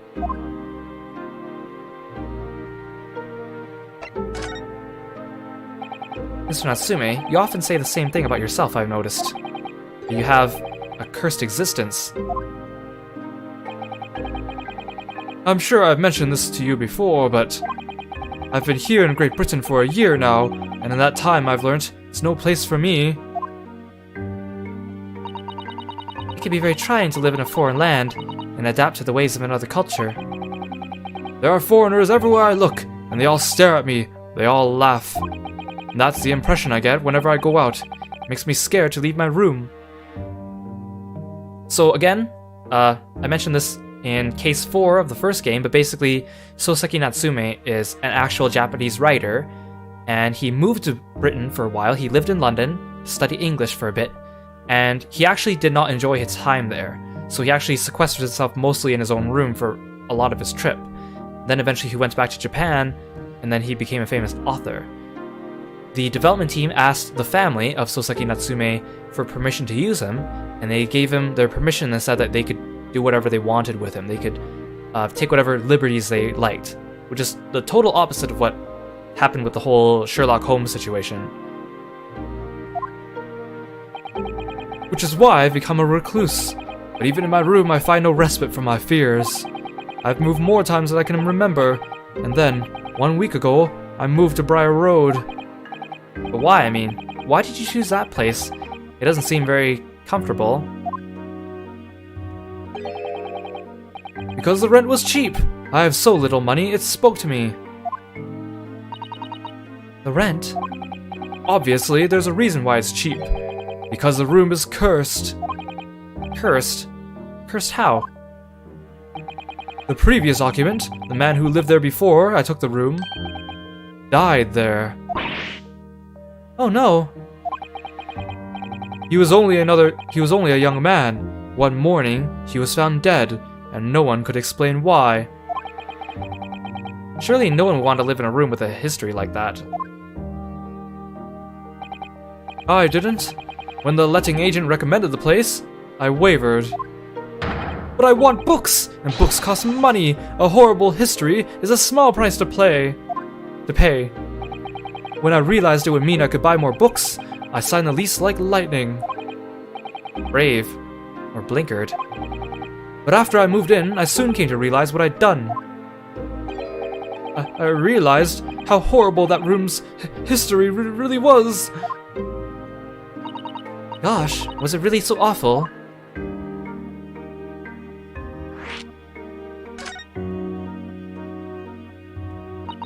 How did the room's horrible history affect you, Mr. Natsume? What happened? At first, it was just a feeling.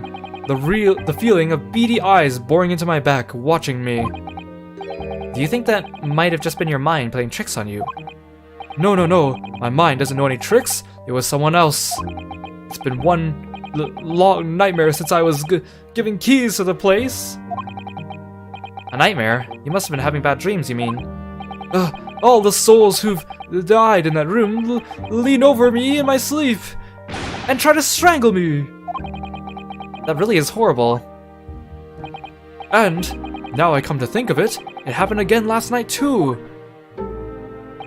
The very same night that Mr. Shamspeare was writhing in agony from the poison in his body, I was on the verge of being suffocated silently by those miserable spirits in my room.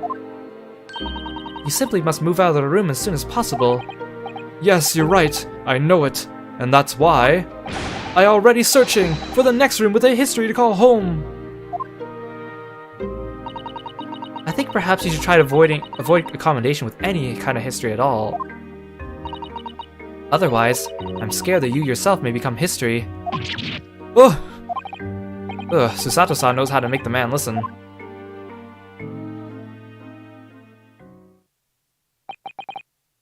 Of course, Mr. Lord of the Manor is worried about the curse on my room as well. You mean Mr. Garadab? Yes, he knows that if people keep dying there, he'll never be able to rent it out again. Well, that's true. I, for one, wouldn't go near the place. Ah, perhaps. That may explain why the landlord pays so much attention to the gas lamps and his tenants' movements. You mean, because he's worried about their well-being? He does seem to have an unusually keen interest in the amount of gas in the pipes. There must be a reason why he keeps such close tabs on the occupants of his let rooms. What do you mean? He pays so much attention to the gas lamps. Oh dear, no! It's nothing to do with you, Mr. Natsume. Please, forget I said anything. Oh, now you're talking about me behind my back as well. What's important is Mr. Shamspear isn't in fact dead at all. Once he's come round, and he's able to tell us what happened, we'll be able to get you released. Yes, please. Oh, I do hope you're right. Excuse me? Inspector Gregson. I couldn't help overhearing what you just said. And on that note, I have some good news and some bad news. Oh, which do you want first? Always, every time, the bad news comes first. When hope is all you have, hold on to it. That's my guiding principle. Right, well in that case, the good news it is. Sorry, but it's just a lot easier to explain everything that way. Then why did you ask me my preference? As you might have heard, the victim, Shamspear, was just unconscious. He's come around now. Yes, we saw it happen in all its terrifying glory. And he's still being treated by the doctors. We've managed to get a written statement from him already. Oh, isn't that wonderful, Mr. Natsume? Oh, thank goodness! It's all over then. I can leave the somber cell. Sorry. Nope.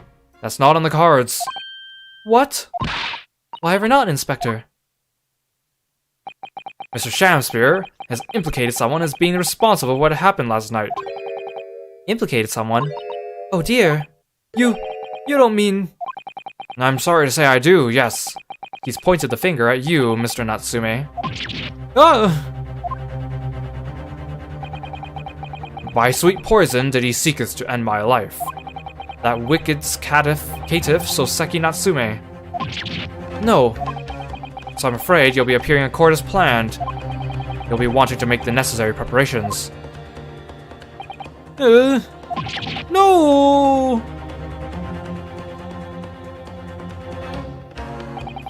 And so, once again, Soseki-san found himself having to take the dock in the Old Bailey.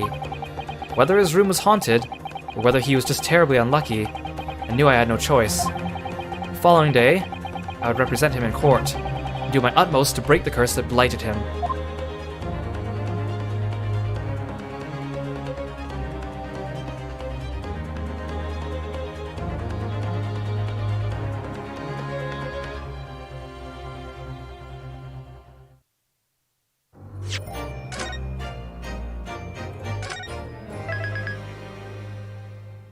Alright, so we're gonna start the trial. Exciting, isn't it? Poor Soseki-san, he seems to be involved in everything. People say that he draws a lot of parallels between Larry from the regular Ace Attorney games just because he's a character that seems to pop up everywhere and also have some pretty bad luck. So let's take a quick 5-minute break and then we'll get right into the trial. Oh, and also I want to thank you, Mio, in the chat there. Thank you for the fan art yesterday. And so I actually put it on my Be Right Back screen, so have a look. Please check out their art at @_YKMCHI. Links in the description down below. Thanks so much for that. I really like it. It was really cute. See you in 5 minutes and we'll get on with the trial section.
Hey guys, and we're back.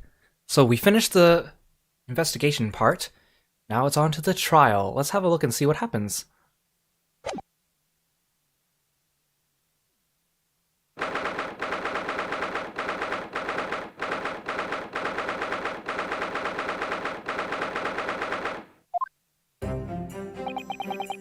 The Old Bailey. This place always makes me feel strange. I seem to get chills down my spine and break out in a nervous sweat all at the same time. Well, I didn't think I'd be back here so soon. That's my line! Good morning! Ah, good morning, Mr. Natsume. It was only 2 days ago that I was declared not guilty here. Yes, we somehow managed to prove he didn't stab Miss Green in the back. And now this! Another morning, another murder, and here I am again in this hellhole! Can't keep coming to court! I'm beginning to think he's right. It really does seem as though he's cursed. Mr. Naruhodo, I'm afraid I have bad news. Oh! Mr. Natsume, good morning. Yes, morning. So here we are again. Yes, again.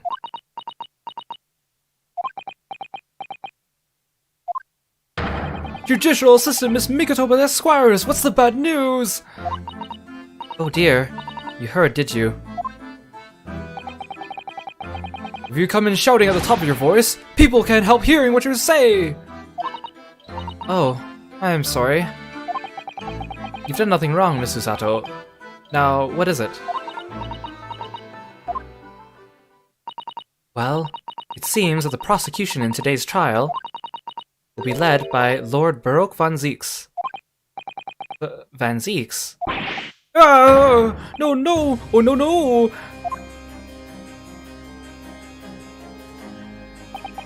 The so-called Reaper of the Bailey, the most legendary prosecutor in the land. In the trial 2 days ago, he pursued Soseki-san and I relentlessly. Of course, by the skin of our teeth, we managed to pull through. Still. Perhaps Mr. Natsume's acquittal in the last trial wasn't the end of the matter. After all... Yes, I know what you're thinking. The legend of the Reaper that says... Nothing can save a person in the dock when Lord Van Zieks is the prosecutor. Oh no!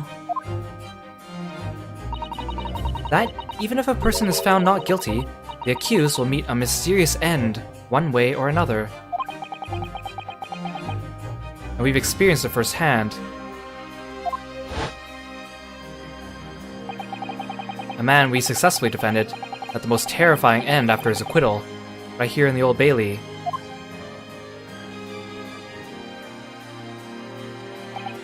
Ah, do I have to put up with those ice-cold eyes boring into my soul again? Yeah, so timeline-wise, this is Ryunosuke's third case after having landed in Britain. His first one was McGilded, and then his second one was Natsume, and then his third one was this case with Natsume. Only a day later after his previous acquittal, unfortunately. Cursed by evil spirits and now by the Reaper! Pair of petrifying perils, potentially! Well, if it's potentially, at least you appear to have hope, Mr. Natsume. Welcome, student Mr. Naruhodo Esquire! Yes. I'm innocent! You have to believe me! Because Soseki has to say this line so many times where he says, I'm innocent, Soseki's musical theme is actually called Soseki Natsume, I'm Innocent. That's the title of his song. You more than anyone now. Don't worry. I'll be your steadfast ally every step of the way in this battle. I promise. And this promises to be a hard battle, I fear.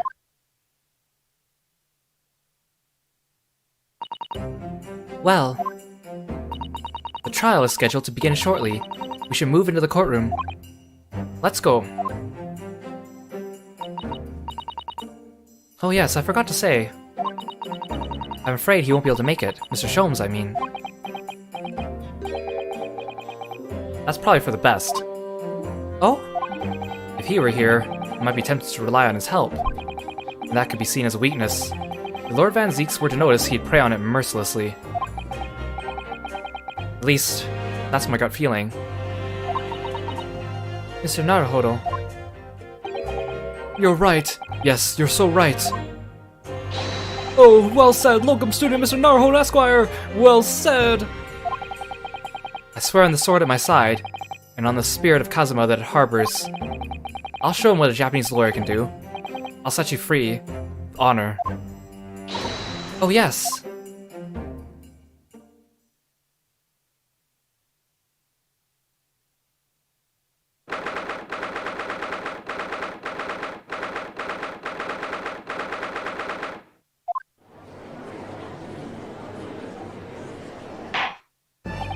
In the name of Her Majesty the Queen, I hereby declare this court to be in session. I now call upon the counsels for the prosecution and the defense to declare their willingness to proceed. The prosecution is ready. The defense is ready, my lord. Readiness for the trial, my learned Nipponese friend, is not what the defense needs. What you need is readiness for your inevitable defeat. It's not just in my imagination, it's really there. Lord Van Zieks has such an animosity towards us Japanese for some reason. It was some time ago now that he first became known as the Reaper of the Bailey, I believe. These past few years, he hasn't appeared in court at all. Yet now he's back in the courtroom, but for some reason, only when I'm defending. This Reaper, with his curious disdain for us Japanese, is a prosecutor shrouded in mystery.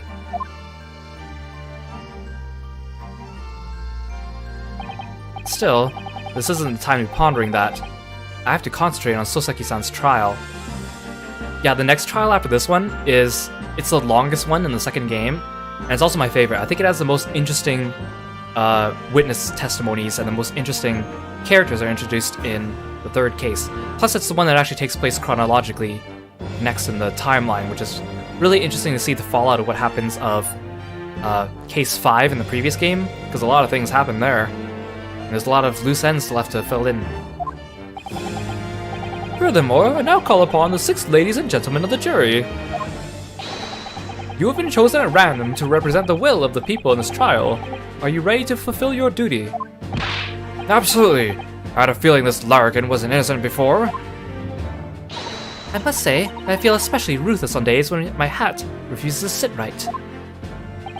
Oh, well, I rather like how you're wearing your hat. I think the ruthless look is rather fetching, actually. I need to be somewhere at 10 o'clock. I have a very important meeting. Let's make this quick. I can't agree more. I need to take home 5 bob tonight, or the missus will go through the roof. Oh, may the Lord show us the light here and lead his flock to a righteous verdict. The British jury system is so very different to our own, isn't it? Quite extraordinary to think that the power of the judgment is in the hands of 6 members of the public. That the judge can only pass sentence when all jurors are in agreement with the defendant's guilt. All the jurors are exactly the same from case 4 of the first game, except for juror number 4. It's the only difference. 6 citizens of London chosen at random, or at least that's the idea. And the prosecution would draw attention to the fact that the accused was on trial here but 2 days ago. Accordingly, where possible, the same jurors have been asked to return for duty today. So that's why I guess they're explaining the same jurors are coming back. Very well, let us commence the trial. Lord Van Zieks, your opening statement, please. Ladies and gentlemen of the jury, it is not the intent of the prosecution to cast doubt over your past decision. However, the innocent verdict afforded to this eccentric Nipponese before has had dire consequences. Did the accused repent for his wrongdoing in that affair? Far from it. Instead, he used his freedom to perpetrate a most blood-curdling crime. Namely, that of the attempted murder of his neighboring lodger, an innocent Englishman. To explain the circumstances of the crime, the prosecution calls its first witnesses to the stand.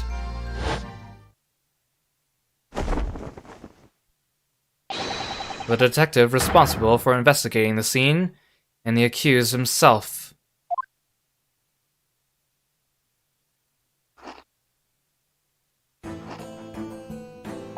Witnesses, your names and occupations, please. Yes, sir. Tobias Gregson, Detective Inspector at Scotland Yard's Homicide Division. Ah, Soseki Natsumi, from the Empire of Japan. My government ordered me to come here as a student to study your language and culture. Mr. Natsume. Yes, my lord, sir. I'm quite sure I'm not mistaken that you swore an oath never to set foot in my courtroom again. I remember it as if it were yesterday. The day before, in fact, my lord. But close enough. Believe me, this is the last place I want to be. Inspector, let us hear from you first. Explain the case for the court. Right you are, sir. The incident occurred at the Garretup household, where the defendant has lodgings. In the ground floor room of the victim, Mr. William Shamspeare, the defendant has already admitted to visiting the victim on the night in question. Mr. Shamspeare collapsed in his room as a result of poisoning by strychnine. He was found the following morning where the landlord, suspecting something was wrong, broke down the door.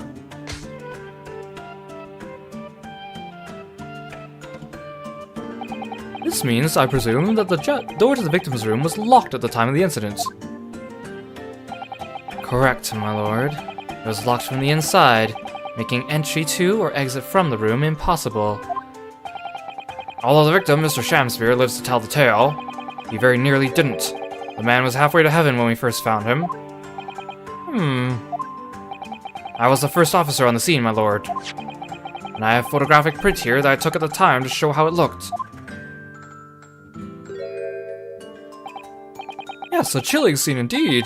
The man looks very much deceased. That's right, everyone present believed that's exactly what he was.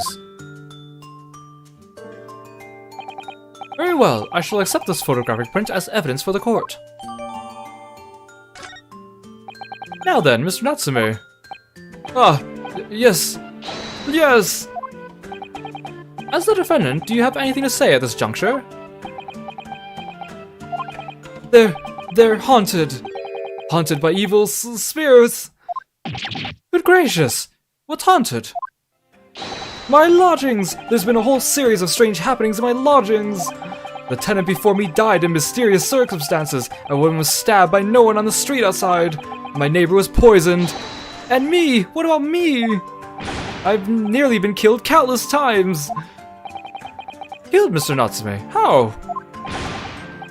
Even on that fateful night it happened, when I returned from Mr. Shamspear's room. I lit my gas stove and climbed into bed, but before long, the stove went out, and somebody tried to kill me! You must always extinguish all fires before retiring for the night, Mr. Natsume. But it's so cold, my runny nose would freeze!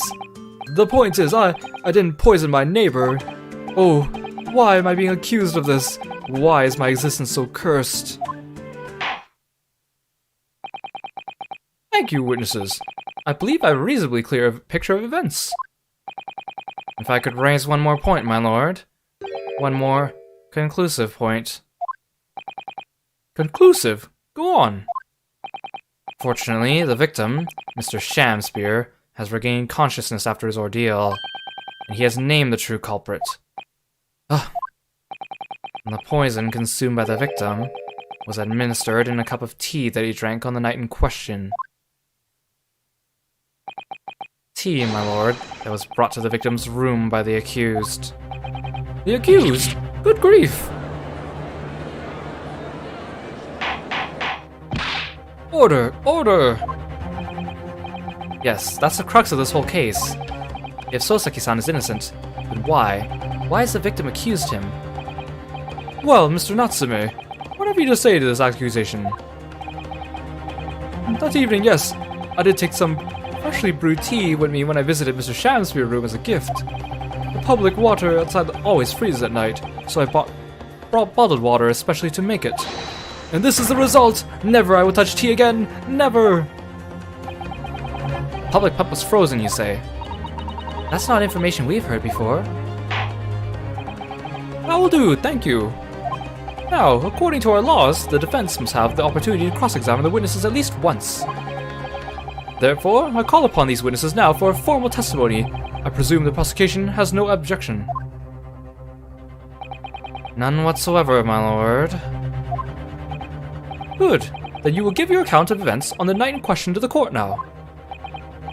Yes. Yes, my lord.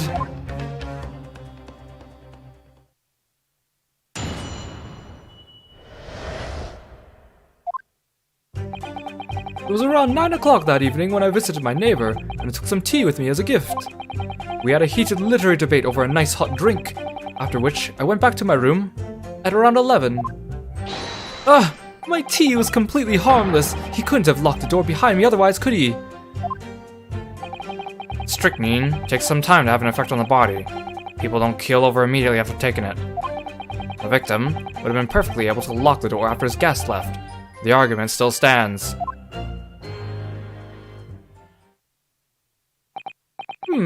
Yes, I see. It all seems relatively straightforward.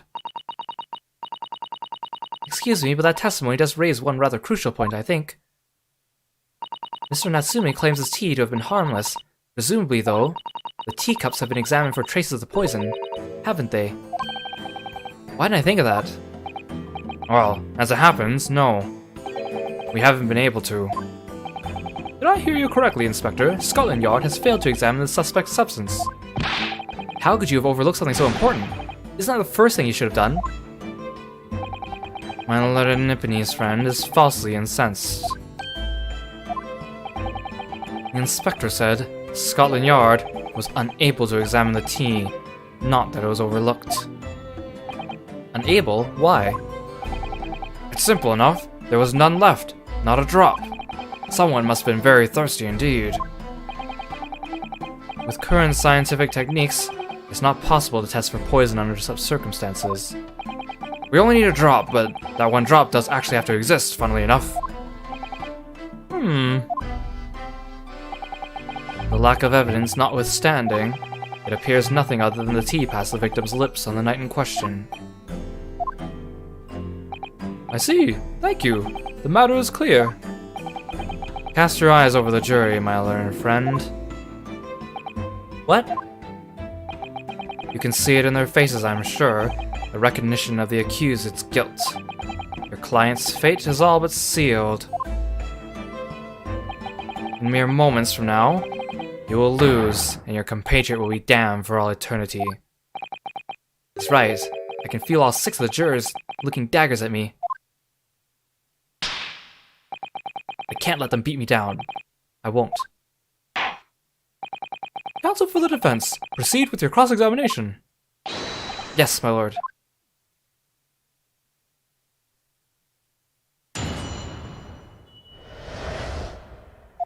Okay, let's have a quick look at our evidence again. So I still have the receipt, the same one from the previous case. The street map, this is also from the previous case, I suppose. The teacups, used by Mr. Shansphere and Mr. Natsume. The one with the green line around the rim was Mr. Natsume's.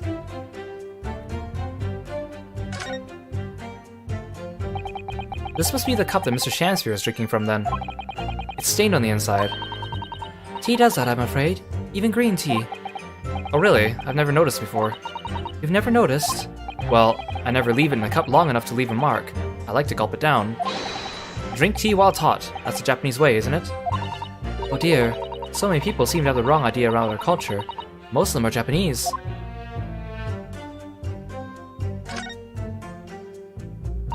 This is the teacup from which Mr. Natsume was drinking. Yes, unlike the other one, the inside of the cup is completely clean. I suppose he must have drunk the contents before the tea had a chance to leave a mark. I always gulp it down too. Sorry, Mr. Naruhodo. Well, if you just sip it little by little, it goes cold. Clearly, I shall have to instruct you in the proper way to make tea.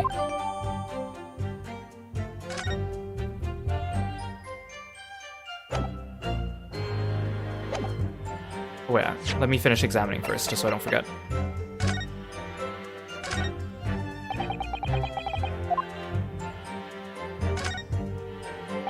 Whoever opened this envelope didn't bother with a letter opener or scissors, did they? Yes, whoever opened it was clearly someone with an unrefined temperament. And judging from the angle of the rip here, the person in question must have been right-handed. Mr. Sato, I think perhaps someone's been reading too much of the Adventures of Sherlock Holmes. You can never read too much of it, Mr. Naruhodo, never.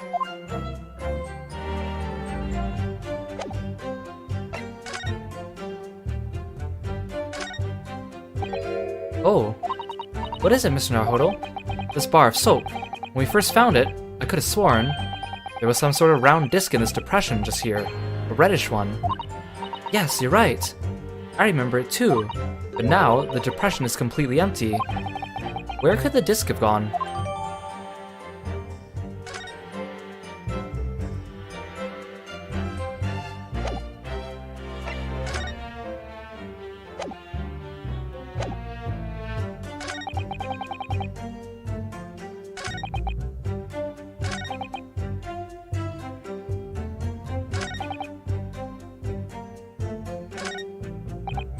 So I'm looking for a statement where Natsume says that he drank tea, but I have evidence to prove that he either drank it quickly or didn't do it quickly enough. But I feel like I need to start pressing because I don't have any statements right away. Were you and your good neighbor good friends then? Ah, no, we weren't friends. Not at all, not at all. Never, ever. A simple no would have sufficed. Then, why did you decide to pay him a visit? Mr. Shamsphere fancies himself as having great literary knowledge. As a fellow scholar of English literature, we find much to talk about together. Come now, no Nipponese could understand the finer points of English literature. And on the night in question, that was the topic of conversation as well, I presume. It was the day of my last trial when I was acquitted. I just arrived back at my lodgings when I ran into Mr. Shamsphere outside on the street. That was around 6 o'clock. We exchanged one or two pleasantries, but it soon turned into a heated discussion. He was on his way out at the time, though, so I promised to visit his room that evening at 9 to continue our debate. But did I have ill intentions? No! Not one, not two, not any. Not at all. Never, ever. A simple no would have sufficed, I feel. Then tell the court what did happen when you visited the victim's room. Hold it! A literary debate about Shakespeare's works, I think you said, didn't you? Shakespeare? Ah, a very worthy topic of conversations, I must say. Oh yes, my lord. Romeo and Juliet! Who was stronger? It was a profoundly pleasurable parley. Romeo and Juliet? Who was stronger? I know I'm going to regret asking this, but how did the debate go? Well, we both agreed we would reach a conclusion more quickly with a reenactment. So we battled it out, in Greco-Roman style, naturally. What? Mr. Shamsphere had all sorts of costumes in his room for such a contest. So when you say reenactment, you mean you were actually in costume. He as Romeo, and I as Juliet. And after a vigorous, wild tussle, I as Juliet came out on top. A victory I'll cherish forever. I dare not ask I dare not imagine the terrible scene of carnage. The fact remains that it was you who prepared the tea and took it to the victim, correct? I boiled the water in my room and made a pot to take with me. I'd heard that he was too poor to have tea himself, you see. It's true, there was no sign of any tea leaves in the man's room. I wanted to do something nice, to be friendly. So why is everyone looking at me with such suspicion? My tea was harmless, of course it was. And do you have any basis for that statement, witness? Hold it! Yes, there was not a drop of tea left in the victim's room anywhere, was there? That's correct. Anyone would think the fella had never had a pot of tea before. He must have licked it dry. What a pity, because one drop is all we would have needed to analyze it for poison. And you say you returned home to your room at 11 o'clock, Mr. Natsume? Yes, definitely. By heaven and earth, I swear it.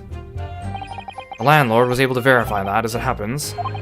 He confirmed the defendant went back to his room at 11 that night. How was the landlord able to attest to this? He, said it was the lamps, I believe. The lamps, Inspector. When tenants return to their rooms and start using gas, the lamps in other parts of the house flicker. Yes, Mr. Gardav seems to pay a lot of attention to the comings and goings of his tenants. There's only one key to Mr. Shamspeare's room, I know that for certain. So he must have locked the door himself, from inside his room. The victim has confirmed that to be the case, yes. So I'm right! My tea was harmless, completely harmless! If you take poison, you die! Everyone knows that! It's not that simple, I'm afraid. What do you mean? Hold it! How long does it take for symptoms to appear then? According to the coroner I was speaking to at the yard, about 30 minutes after the poison's consumed. Then the victim suffers violent convulsions, cramping and stiffness, eventually dies from asphyxiation. So there's a 30-minute interval between when the poison is ingested and the onset of symptoms. There seem to be a lot of different types of poison in the world, that's for sure. Oh dear, death by poisoning again. It's always so awful. 30 minutes is a long time. Certainly long enough for the victim to have locked the door behind the accused after he left. You can't deny that, and it further degrades Soseki-san's alibi. I have the medical report from the doctor who examined the victim here, my lord. It spells it out really. The accused is the only person who could have done it. Very well, the court will add this report to the court record as evidence. Oh yes, I see it here. Delayed onset of symptoms. Great.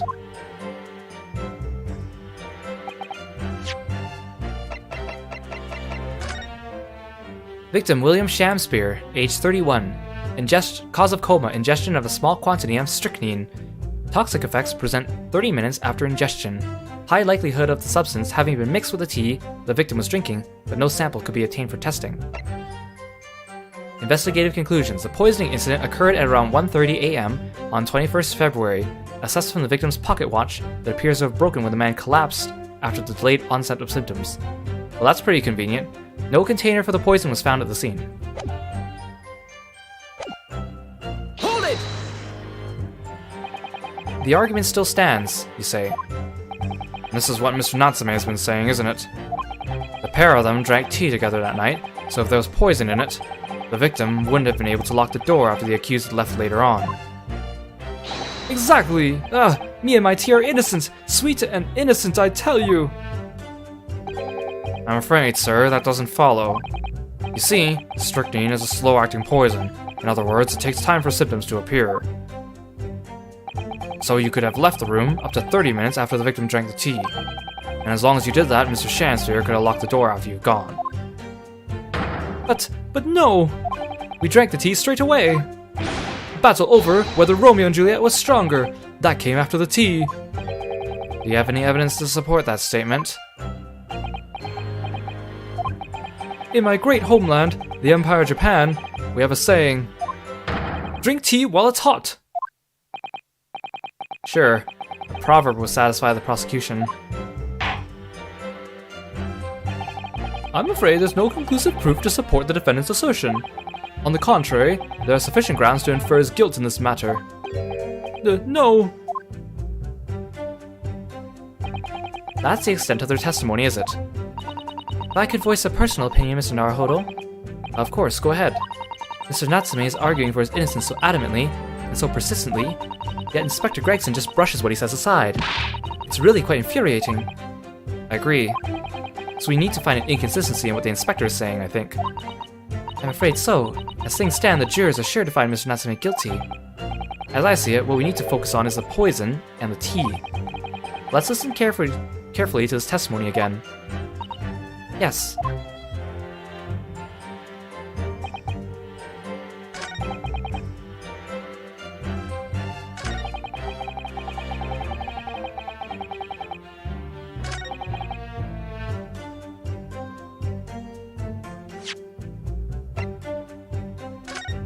Wait, but poisoning occurred at around 1:30.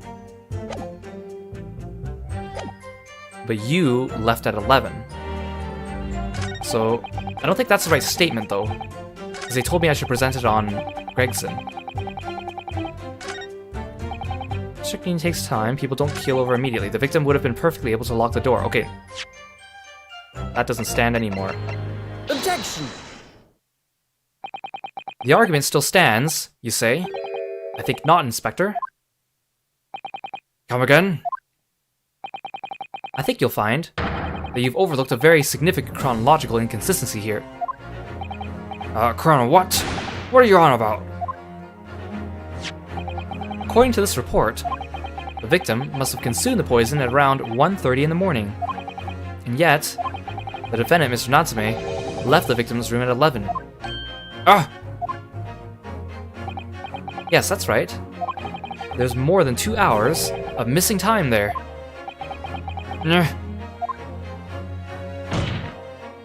In other words, if there was poison in the tea that Mr. Natsume brought onto the victim's room, how could the victim have fallen ill to it 2.5 full hours after the defendant left?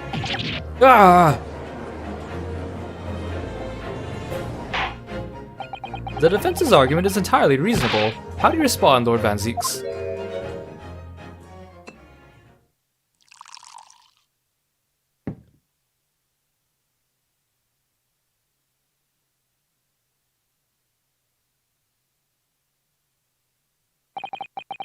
Pray forgive the discourtesy if my mind has wandered. I was considering what cuisine would best complement the contents of my hollowed chalice in this luncheon. How could it have happened, you ask? I do hate to shatter illusions. My Nipponese friend appears to be chasing a phantom idea. You didn't even drink your drink. A phantom? Is it so hard to imagine that the victim drank his tea after the accused had left? For example, at the time stated in the medical report, yes, at around 1:30. Objection! Mr. Natsume brought the tea with him to drink together with his neighbor. And in Japan, there's a well-known saying, drink tea while it's hot. Objection! And in my country, there is an even more apt saying, there is nothing more refreshing than cold tea. The point is, if there was such a long gap, there may have been other ways to explain how the victim came to be poisoned. Other possibilities. What sort of possibilities, Counsel? Well, for example, the man could have had another visitor. Another visitor? That's a very bold assertion, my learned friend, from someone who has nothing to substantiate it. Or the victim could have taken the poison of his own volition. You suggest this may have been a suicide, Counsel. Objection! Mr. Shamspeare has categorically denied suicide. The idea can and must be discounted. Objection! But he could be lying.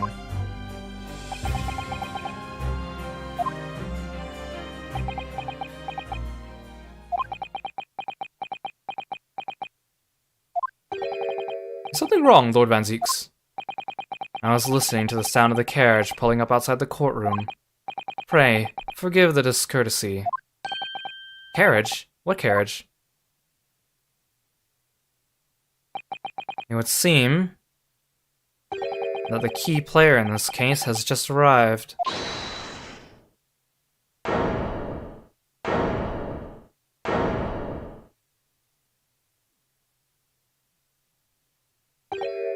Out! Out! Brief candle! Life's but a walking shadow! A poor player that struts and frets his hour upon the stage and then is heard no more.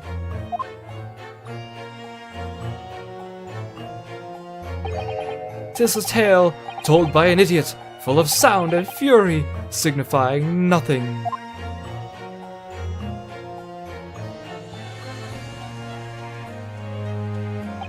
Who, sir? Are you? William Shamspeare, my lord. Alas, 'twas I, undone by these bitter events, I am the victim. I love Shamspeare's musical theme. I think it's one of the best in this game. It's really funny too because it has like a clip clop in the background. It almost sounds like horses or like a cowbell in the background. And the name of his theme is called William Shamspeare, the Shakespeare of the Slums. What's he doing here?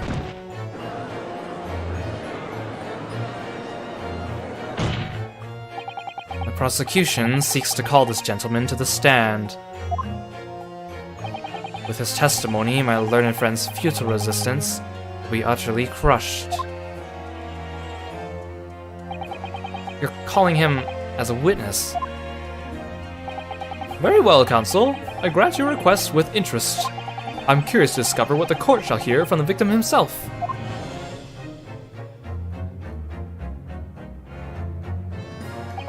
Happy I am, Shamspeare, to regale thee with my tale of woe, my lord. But I still have my own tale to tell, my own tale of worse woe. I can regale the court with the tale of my perfect innocence in perfect English. That will do, Mr. Natsume. Let the court now hear from the victim.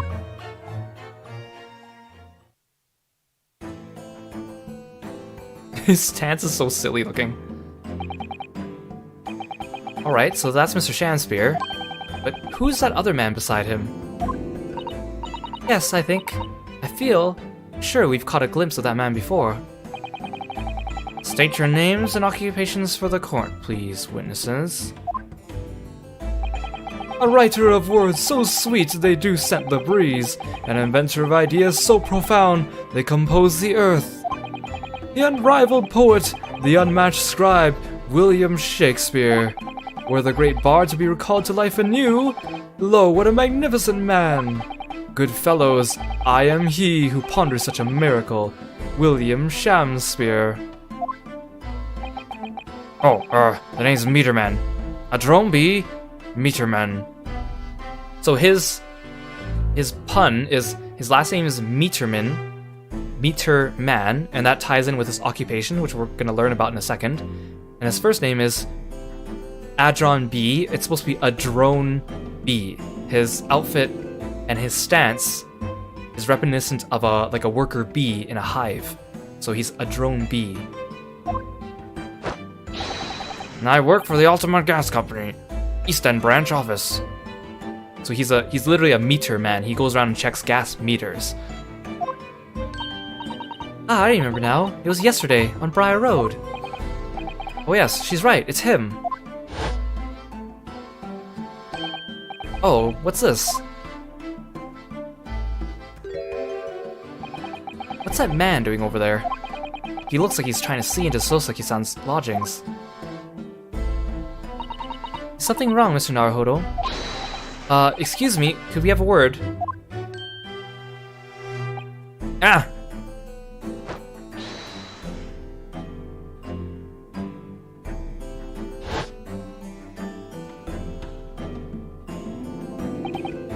Yes, we spotted him outside Mr. Garredub's house that morning.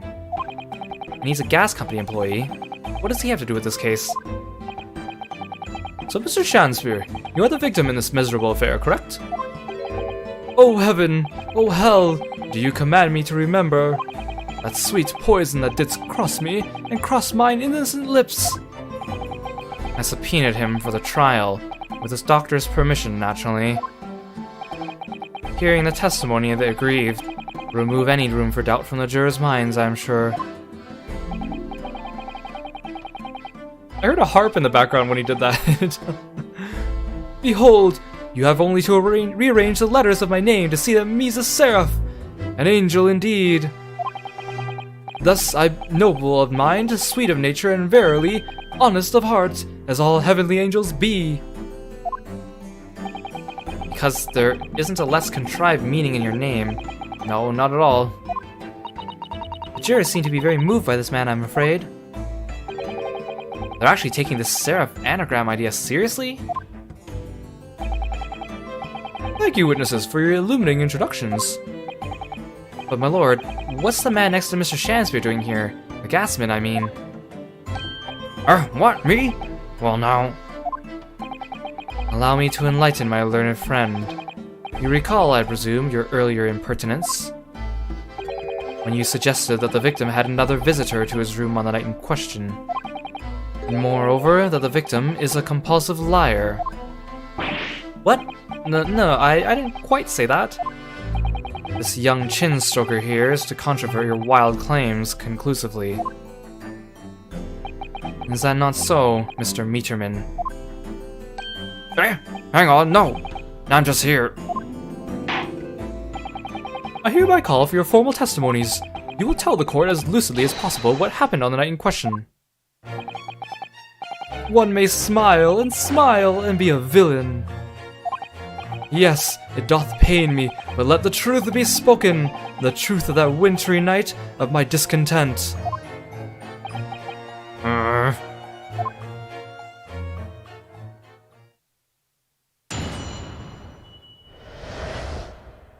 I love how when he just stands there, his mouth is just wide open all the time. The snow lay about. My neighbor did cometh in the evening, bearing a gift of tea. But merry, bitter was his drink, and when he left, I did fall prostrate on my table. 'Twas the tea alone did pass my lips that late hour, naught else. I was outside this bloke's window in the freezing cold all night, keeping an eye on his room.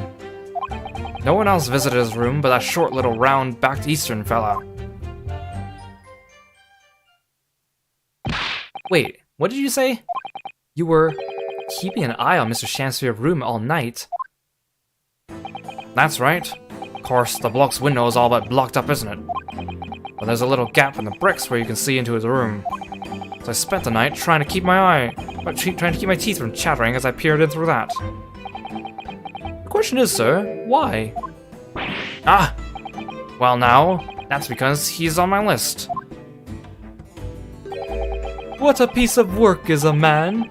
Wherefore wouldst thou not stare in wonderment? What are you talking about? This buzzing busybody hath not part in this play. I pray thee, pay him no heed. Make no more ado about his tedious words. What'd you say about me? Let's see, look, his bag looks almost like the back of a bee coming up. That's pretty clever. Calm yourself. This court is concerned with what happened on the night in question. Nothing more. Indeed, that is so. And, as the testimony we have just heard clearly reveals, there was not one other than the accused present at the time who could have carried out this crime.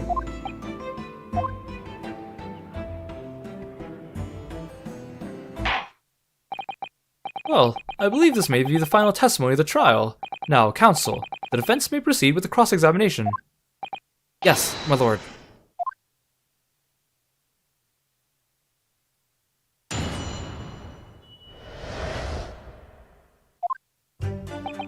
The snow oh, I don't need to read this out loud. Hold it! To be clear, by neighbor, you are referring to the defendant, Mr. Natsume. Oh, indeed, sire. Perchance doubts I call him the man from upstairs. And at what time did the mustachioed Nipponese visit you in your room? Our meeting was promised for the hour of 9, and lo did he come to tender a gift of fragrant tea. Details of which are in accordance with the defense's own testimony, yes. And we were broiled in such a literary debate as history hath not seen before. By which I presume he means their discussion about who was the stronger, Romeo or Juliet. I, Shamsphere, did play the part of a young Romeo, whilst my neighbor played the fair Juliet. Each of us dressed as would our characters be to bring weight upon our merry experiment. Do not imagine the scene. Frailty, thy name is woman. Canst thou imagine how dismayed I was? Yes, I had heard of the eastern art of jujitsu, but never did I dream 'twould be a skill practiced by the comely maiden. Oh my god. Juliet beat Romeo up? That's not helping our case. I believe the court has heard enough about your earth-shattering literary debate. Perhaps you could reiterate your statement about the tea that the accused had brought to your room. My liege, I am thy servant. Gladly I would do thy bidding. Hold it! Let me stop you there. Mr. Natsume left your room at 11 o'clock, but it wasn't until after 2 that the poison made you collapse. That amounts to more than 3 hours of missing time.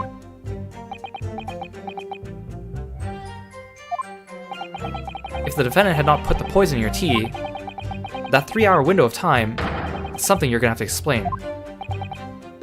Gladly. 'Tis an easy task. Do you see how animated Shamsphere is, thanks to all the motion capture they did for him? It really panned out, didn't it? What? I did drink of the tea, not while my guest did tarry, but after he took leave of me. Faith, 'twas stone cold, but at 1 hour post midnight, verily were my lips parched. Objection! That doesn't sound so normal. Nay, 'tis quite ordinary, sire. After all, thou wouldst recall our fiery debate. Amidst such argument, there be no time for fiery tea. Romeo and Juliet again. And who is stronger? Mr. Shamsphere, in summary, allow me to confirm. Did you not come here with the intention of naming your attacker? But of course, my liege. 'Twas the stooped lover of words did attempt to shuffle me of this mortal coil. We all know what that means. Hold it! So, you didn't have any kind of evening meal? Dinner, supper? Ha! Fie on luxury, fie on gluttony. To eat thrice daily is but a waste of time. Sorry? I would that my belly were full, no more oft than the sun doth rise. Well, most heroic eating habits, I must say. Night and day do I fill my hours with learned study of the great bard and playwright. Hence is it that there doth not be in my chamber, be then the costumes of mine art. And that would appear to be the case, as even a rodent was found starved to death in your room. Now I think of it, it's not just food that was conspicuously missing from that room, is it? I don't recall seeing a single player script anywhere. For I have devoured them all. You've eaten them? Every word be within my skull. Didst thou imagine otherwise? Right. That wasn't misleading at all. Now, could you turn around, do you think? Which brings us to the conclusion. The only way the poison could have passed the victim's lips is in the tea.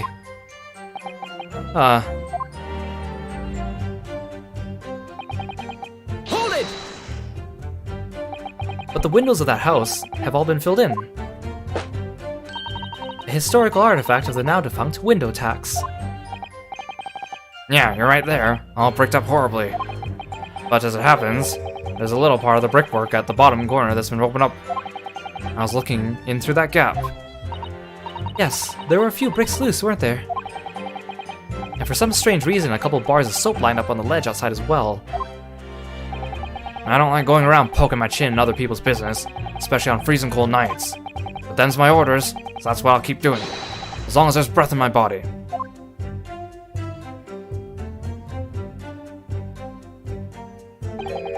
What's with all the theatricals today? Out of interest, Mr. Meterman, after the accused had left and returned to his own lodgings, did you see the victim leave the room at all? No, he never left. He was in that room the whole time as far as I'm concerned. Oh yeah, I also like how the tails of his neck chief are kind of like tiny little wings too. We can therefore discount the possibility of suicide. How can you be sure of that? The police carried out a thorough investigation of the scene and found no receptacle for the poison. And since we know the victim didn't leave his room, and hence didn't dispose of the poison's container himself, it's clear that this was no attempted suicide. Only the culprit could have removed the receptacle. Oh yes. Lucidly explained, counsel, thank you. It really was. You can't argue with the logic.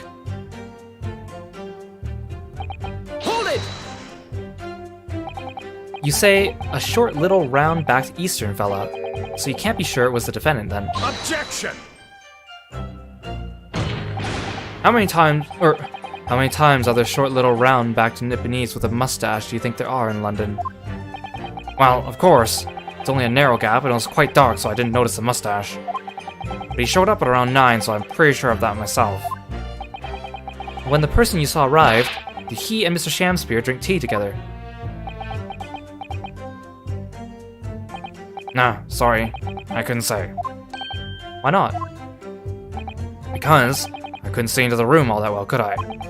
What I did see was the silhouette of that little brown-backed fella wearing a pretty dress. Then the pair of them started some kind of wrestling match. I tell you, I don't know what to make of it. Huh. I suppose that was the Romeo and Juliet championship battle getting underway. Mr. Meterman, allow me to confirm one final time. Apart from the accused, can you state with certainty that no one else visited the victim on the night in question? No question. Gaspin's honor.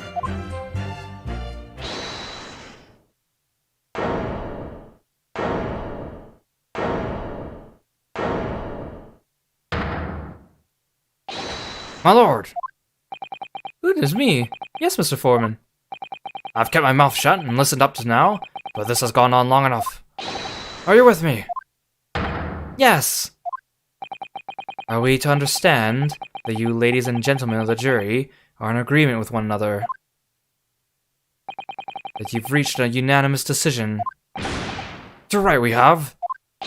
Are you with me? Yes! Wait, no, the defense is in the middle of a cross-examination. To be honest, I was holding out on a bit of hope for you, young man. Especially after you identified those few hours that followed the accused leaving the victim's room. Yes, the 3 missing hours, as you put it. But in the end, what difference do they make? None as far as I can see. And since that's now apparent, there's really no reason to delay our decision any longer. Like I was saying before, if I don't take 5 bob home with me tonight, the missus will blow her top. What's that? Sorry, I didn't quite catch what you said. Very well, let the court be apprised of your decisions. Ladies and gentlemen of the jury, you will state your leanings as to the defendant's culpability. Guilty! Guilty. Guilty. Guilty. Guilty. Guilty.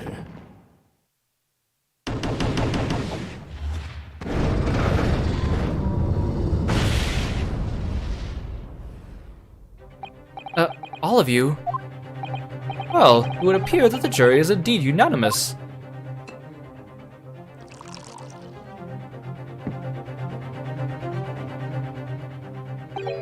So, this time at least, it seems justice will be done. All's well that ends well, as they say. This calls for a toast, I feel. To the guilty being punished.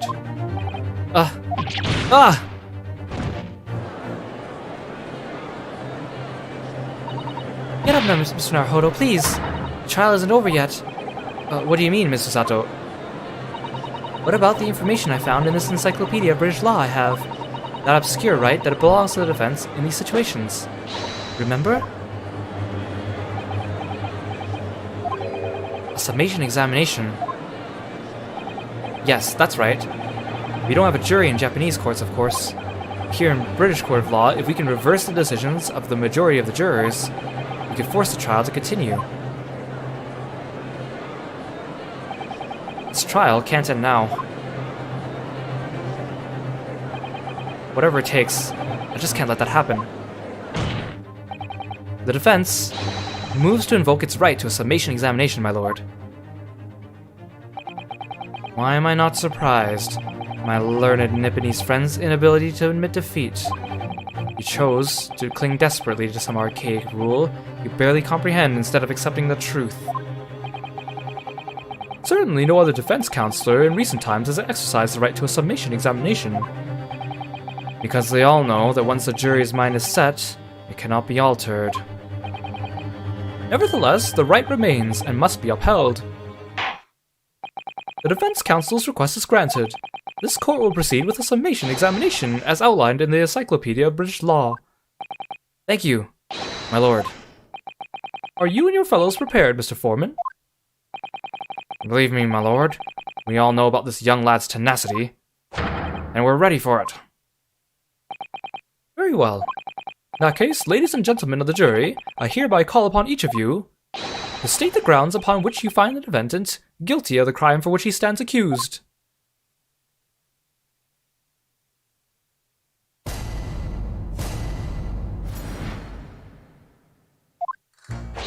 The victim may not be well off, but he's a nobleman, and straight up, there's no reason to doubt the man. Well, I do declare the good gentleman has no reason to lie. In fact, I think he's rather splendid. Just look at the accused by comparison. He's Japanese, stoops all the while, and has a mustache. Very fishy. There's no evidence to suggest the gangling actor is a fraudsman, for now at least. I really don't care, I just need this trial done quickly. 3 hours of missing time is nothing when you reach my age, you know? Nothing at all. I knew it. Every single one of them seems completely convinced. It would seem all the jurors have to come to the conclusion that Mr. Shamspear is a fine, upstanding, and honest citizen. If you ask me, they've all been bewitched by his strange theatrical movements. Sadly, nothing Mr. Natsume has said appears to have registered at all. Well, here goes. Let's not forget. I pleaded with the jury on Soseki-san's behalf before, and it worked, so you never know. Before we begin, it might be an idea for me to remind you exactly how a summation examination works, Mr. Naruhodo. Oh. Well, you're still very new to British law, after all. That's true, I suppose, and Soseki-san's fate is entirely in my hands now, too. There's always a chance I might have forgotten some crucial detail. Perhaps I should hear Susato-san out. I wonder, should I let her talk to me through it again, or not bother? Nah, I got this. Thank you for the kind offer, Miss Susato. But I've been through plenty of these summation examinations already now. I think it's important that we don't delay the start any longer than necessary. Of course, I understand. I'm quite sure you're right. If you're confused by anything at any point, you can turn to me for advice whenever you like. I'll be here for you. The key to this is really listening carefully to each juror's statement, finding two that are contradictory and pitting the corresponding jurors against each other. Without further ado, please, counsel, proceed with the summation examination.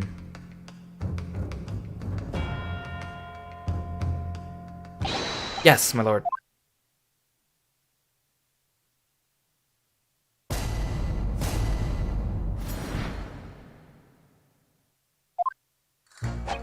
Hold it! Well, there are plenty of people in London who seem noble but poor. Couldn't some of them also be liars? I've no doubt about it. Like that shaky client of yours, for example. Absolutely not. Mr. Natsume is no liar. Look, the point is, the only thing that passed the victim's lips that night was that Japanese man's tea. When you take the gasman's testimony into account as well, the truth couldn't be any more clearer. Well, that's alarmingly logical. Let me be frank here. I'm a gentleman with a gentleman's values. And it turns out the old Shakespearean chum is a rotten liar after all. I'd gladly change my decision about the defendant. And I'm sure my fellow gentlemen on the jury would do the same. Isn't that right? Well, yes, perhaps. Though I don't see it happening. Eh? What's that? Elderly gent on the end here, you know. You'll have to speak up. Look, I really don't care about all this nonsense. I just need this trial to be over. How many gentlemen do we actually have on the jury, then? Alright, sir. I may hold you to that. Don't forget what you said.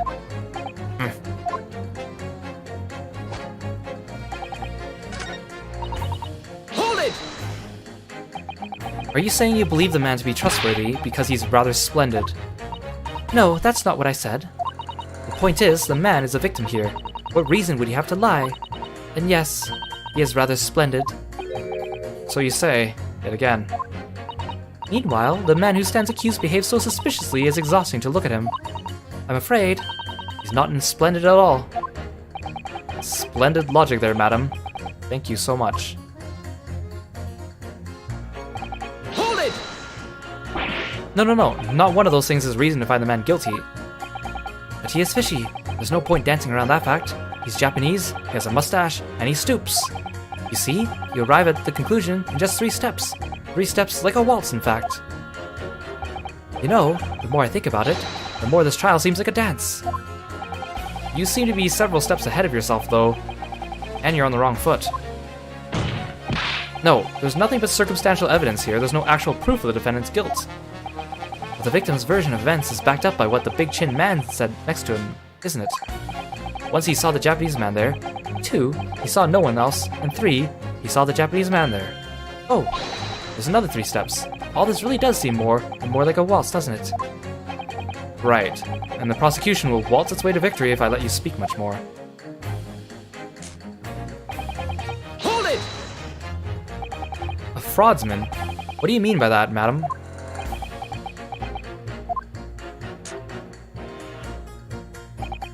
It really is the most tiresome problem for the company. Most irritating. We can be absolutely certain that a customer is stealing from us. Without hard evidence, we can't even threaten to take action for fear of being sued. I'm sorry, you've lost me a little there. Who are you? I'm the wife of Augustus Altamont, owner of the Altamont Gas Company. Good gracious, Altamont Gas, you say? gas is the future of energy in this country and around the globe, where proper handling is essential. As I'm sure our employee from the East End branch office would be the first to agree. Absolutely, Lady Quinby. Gotta be used properly. Ultimate gas is the best in the world, of course.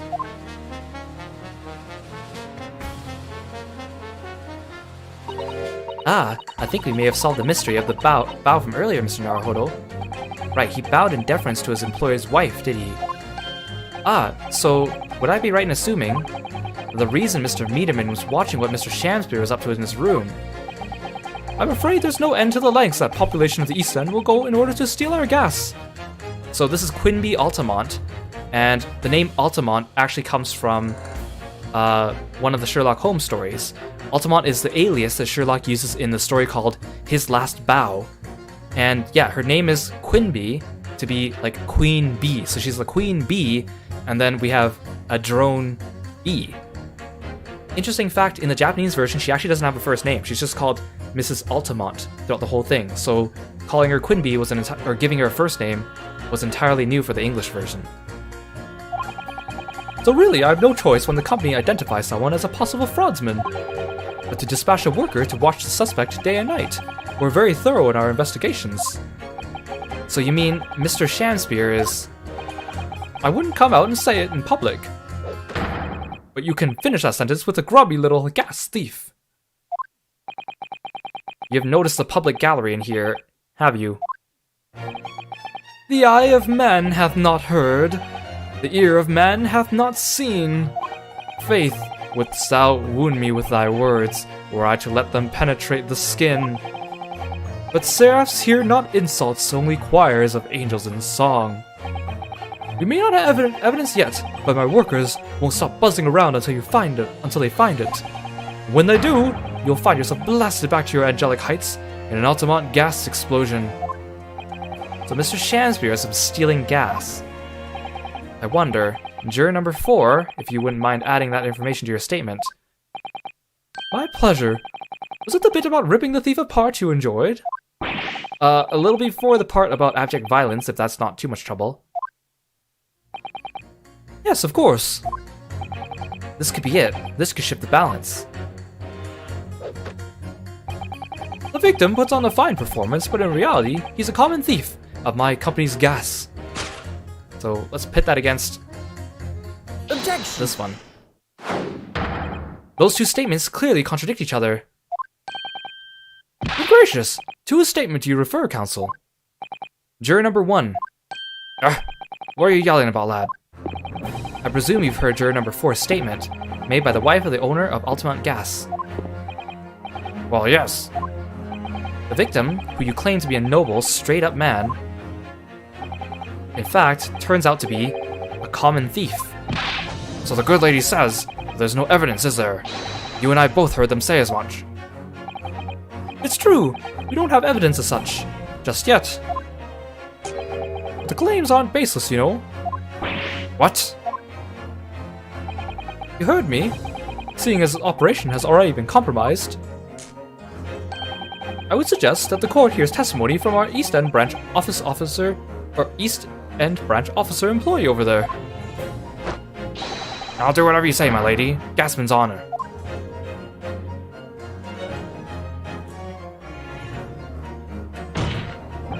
Juror number 1, you say you're a man of your word. If I could show you that Mr. Shamsbury was a liar, you assured me that you would reconsider your decision about the defendant's guilt. Yes, I did say that. As a man of honor, I'll hold to it, and I'm sure the other gentlemen on the jury will. Me? Well, yes. Now that we've found out the man's a liar, perhaps we ought to consider the matter further. Well, if I'm perfectly honest, I haven't heard half of what you've all been saying. So if this means you'll recap a few points, that would suit me down to the ground. Oh my god, old man, come on.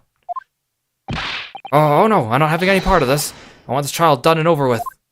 In that case, I shall change my leaning. So, Mr. William Shamspeare, if that is your real name, we of the jury demand to know exactly what kind of man you really are.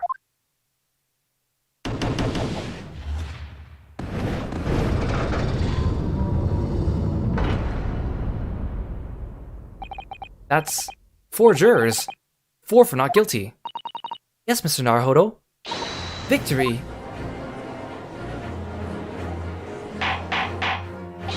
Order! Order! Well, this is quite extraordinary, I must say. As a result of the defense's summation examination, the jury's leaning has changed.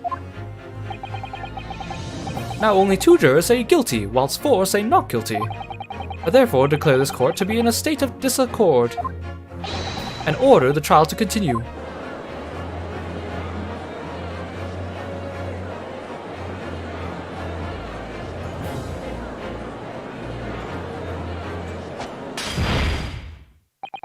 You have spoilt the bouquet, Mr. Shamspear. The ladies and gentlemen of the jury now find they are unable to trust you, victim.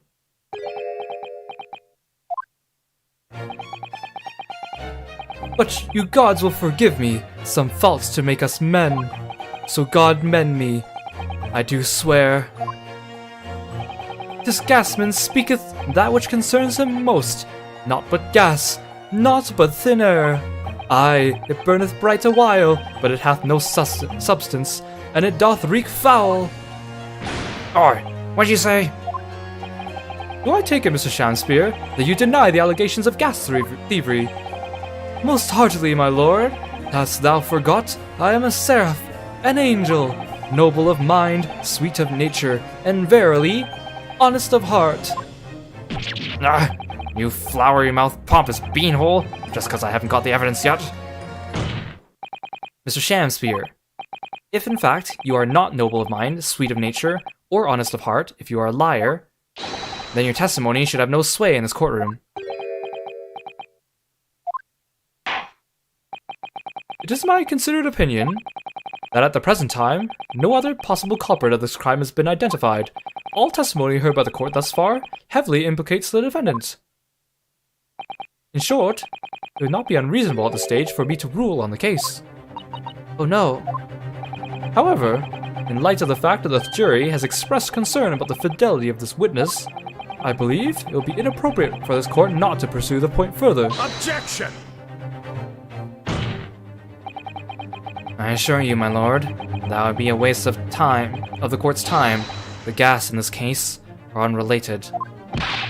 Juror number 4. Yes. Didn't you say before that although you had no hard evidence to prove this man had been stealing gas, you have strong grounds for suspecting him? That's right, we do. Don't we, worker?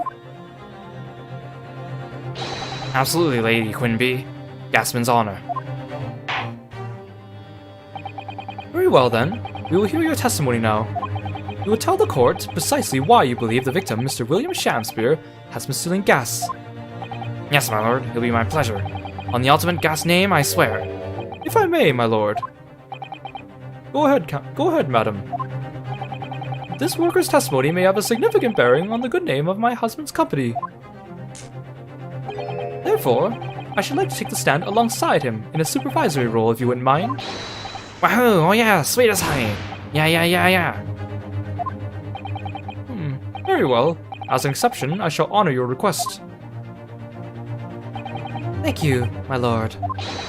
You wait till the boss gives you an earful, it's gonna sting you, mark my words. So, you will both testify before the court on the subject of the legal consumption of the Altamont Gas Company's fuel. Yes, is that clear, my good man? Clear as Altamont gas, my lady. Which is the clearest in the world.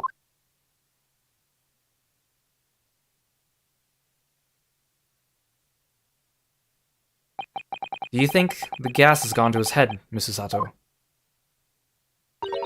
I think the man is just a very dedicated employee, Mr. Naruhodo.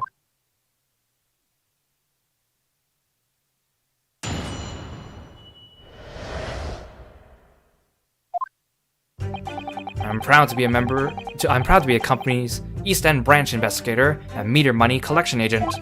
Altamont gas meters accept 3-penny bits, each coin giving customers about 2 hours of gorgeous gas. And yet, the meter of Mr. Shamspear's room didn't have any single coin in it. The meter doesn't appear to have been tampered with, though, and the collection agent has the only key.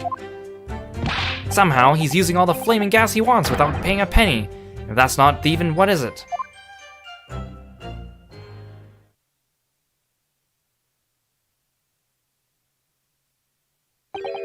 Pray forgive the discourtesy. The irrelevance of this testimony caused me to turn to my hollowed chalice. What do you mean by that remark, Lord Van Zieks? Did the mustachioed Nipponese poison the gangling excuse for an actor, or didn't he? That is all that should be concern this court, and yet now we must listen to this abhorrence.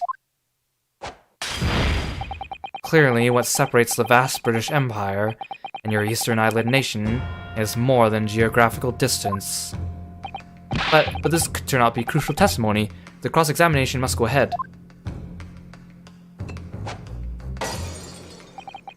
Do what you will.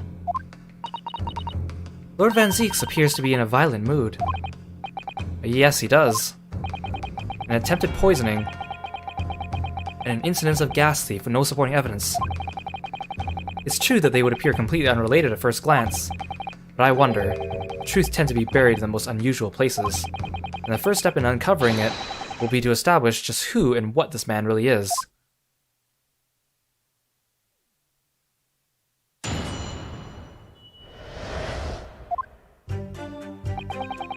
Hold it! So does that mean you enter people's houses in order to empty their gas meters? That I do. I have to try to catch people when they're in. Then I ask permission to come inside and do my business. Does that mean you've been into Mr. Natsume's room before as well as that of Mr. Shamspear? Well now, interesting you should bring that up, because I couldn't believe how little money was in his meter. I mean, how the pair of them survived the winter is beyond me, it really is. Knowing Mr. Natsume, he probably spends all his gas money on books. And then when he's finished reading them, he probably burns them for warmth. You will kindly reiterate your statement about the gas meters themselves, Mr. Meacherman. Not much to say really, but as you wish. Altamont gas meters accept 3 penny bits, each coin giving customers about 2 hours of gorgeous gas. Hold it! So all London houses that have a gas supply are fitted with these gas meters, are they? They're the latest model, the height of technology, developed by our company, Altamont Gas. And anyone who uses our gas will have one of these meters in their property, yes. So if a 3 pence coin gives 2 hours of gas, most people would use about 3 coins in a night. And a bit more than that usually, if they have both gas lights and a gas stove, that is. Thinking about it, Soseki-san didn't have a fireplace in that room of his, does he? Some people still choose to use candles, of course, and only have gas for heating. Ah yes, I do remember seeing candles in Mr. Natsume's room, actually. And how does the money in the meter get back to you at the gas company? Every 3 days, gasoline like me visit properties on the gas supply and empty the meters of coins. I must say, the design and manufacture of the new meter cost the company an awful lot of money. But happily, it did put a stop to people not paying their dues, for the most part. Ah, because they have to pay in advance, you mean? Yes, exactly right. Hold it! Out of interest, how long has this been going on? Weeks and weeks! He's been pinching gas off us for ages. And you've examined the meter in Mr. Shamspear's room, I take it? Naturally, we took it off the wall and went over it with a fine-tooth comb. And found nothing suspicious at all, I presume. No, I'm afraid we didn't. Which is exactly why I demanded a new type of meter to be produced. One with an indestructible lock. The Shamspear Special. That sounds like it would have cost an awful lot of 3 penny pieces. But even after that, the rascal's meter was still empty. I'll never forgive the humiliation. When I opened up the money box and found it bare. You what? I said. You what? And the look on his face, that smarmy smile of his. Huh. I pulled the meter straight off the wall and took it back to the office. But you know what? Nothing. Not a trace of it being jimmied open anywhere, not a single sign. And what's happening to my salary as a result? Down by 3 shillings a day, that's what. A life-threatening situation in a number of ways. Incidentally, what became of that meter? Nothing became of it. I've still got it. Oh. right here. No wonder they call you Meterman. I think that would be prudent for the court to sequester this item while the trial is ongoing. Definitely. Although at first glance, there doesn't appear to be anything unusual about it. Let's move this along, shall we? Continue with your testimony. Though I would say it has as much value as the contents of that meter. Oof.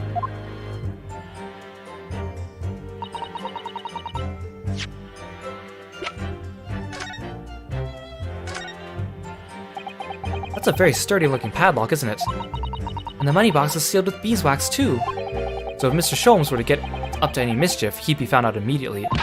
Mr. Naruhodo, mischief of that kind is not the sort of thing that Mr. Sholmes would... You know, you didn't finish that sentence, don't you? Well, anyway, it's understandable that the gas company would want to safeguard the money that's rightfully theirs. It does feel a little over the top, perhaps, doesn't it?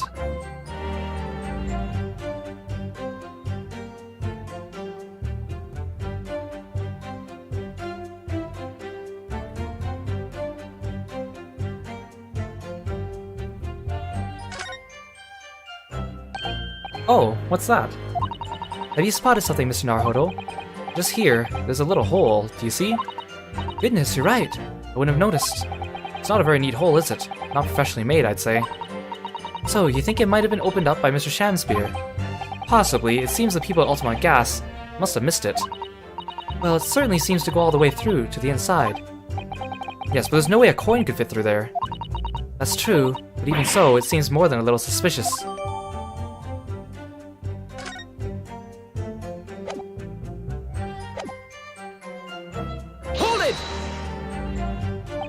There's only one key for all of your meters. Well, in truth, there's another key in the company vault at our main office. Even if someone had somehow managed to get hold of a key, we'd know if the coin box had been opened. Oh? How? I came up with a rather clever way to expose any little shenanigans that happens. Would you care to explain? Well now, in order to empty a meter, you have to unlock the padlock and remove the cover. When I close the cover again, I stick a little beeswax seal on it, you see? A seal? Like the sort of thing you'd put on an envelope, you mean?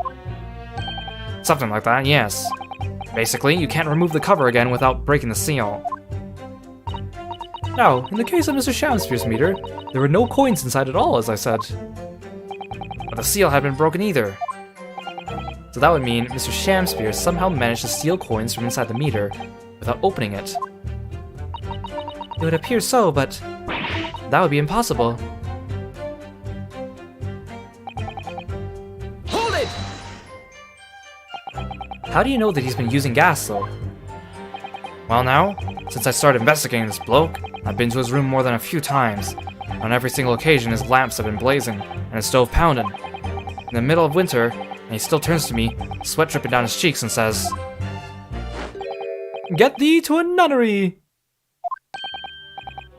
Hamlet, indeed. Ah, I could wring the bloke's neck. I get all caught under the collar, but still. Every time I open that flaming meter, it's empty. He's robbing me of my salary, too. What's wrong with the world? Where's the justice? His head's like a bobblehead. How can Mr. Shamspear possibly be stealing the money? I don't understand. A simple explanation is right before your eyes. What? A toast to your eventually realizing that the gasman could be an accomplice. You what? Good lord! Eminently plausible indeed. Well, what do you have to say for yourself? Oh, please, Lady Quinby, I'm a faithful worker. And besides, if the money us gasmen collect doesn't tally with how much gas has been used, you dock our pay by the same amount. So you'd be stealing money only to have the same amount taken from your wages. Clearly that makes no sense. Perhaps it's a case of losing the battle to win the war. No, no, no! I'm not gonna stir up that hornet's nest. If I went stealing from the company, I'd be finished. It would seem there is no evidence to support the claims of thievery made against the victim, because Mr. William Shamspear is innocent. Pray forgive me if that shatters some illusion my learned Nipponese friend was clearly under.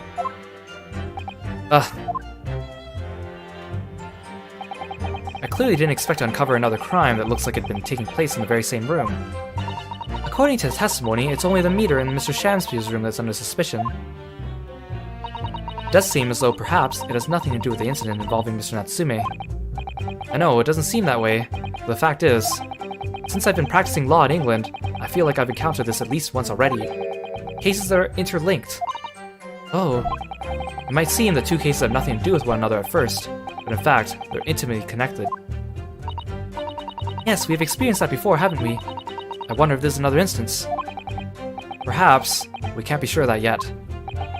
If the Ultimate Gas Company has been investigating Mr. Shamspeare so earnestly, there must be something to it. Then, how has he been managing to steal their gas?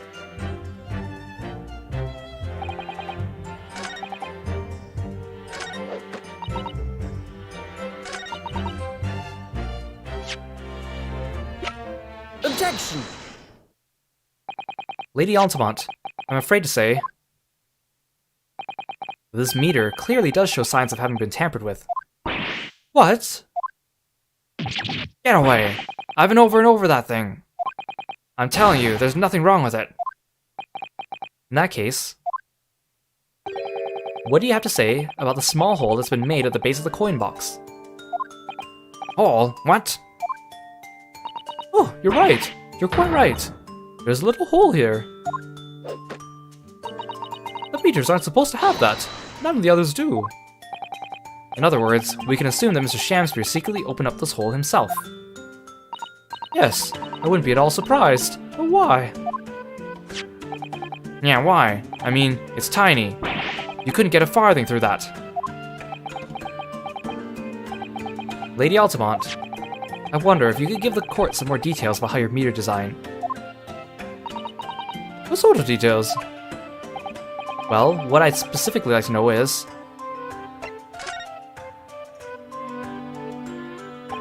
how does the meter tell the difference between different coins?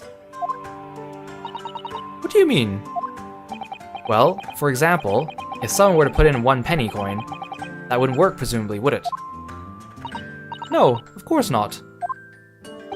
So, well, how does the meter know that the coin it's been fed is a through penny bit? Ah, I see what you're getting at now.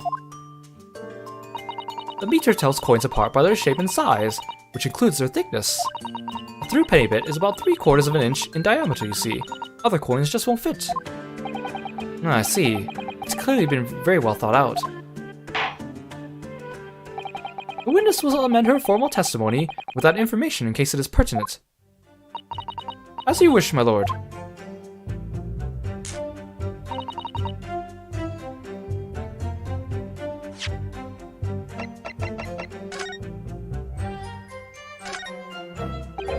Oh, look at this bar of soap. Oh, there's a circular depression on the side, about 2 centimeters across. Or 3/4 of an inch. Ah, do you think... We did find the soap at the scene, didn't we? Yes. Yes, there were 2 bars on that little ledge just outside the window, so we took this one. But I'm sure that when we first found it, there was some sort of reddish medallion in the middle there. I remember it clearly. Yes, but there's no sign of it now. Where could it have gone?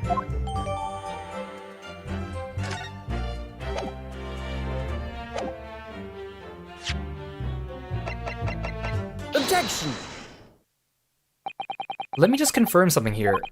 If the diameter and thickness were to be correct, the meter would accept any object as if it were a through penny bit, is that correct? Yes, that is correct. Well, by something of a coincidence, while we were investigating Mr. Shamspier's room, we found a particular item that matches the dimensions perfectly. Something the same size as a through penny bit? What was it? The item in question is this. What? Have you been inhaling gas? That's a bar of soap. It certainly looks nothing like a through penny bit, I must say. It looks like I'm gonna have to point out exactly what I mean here.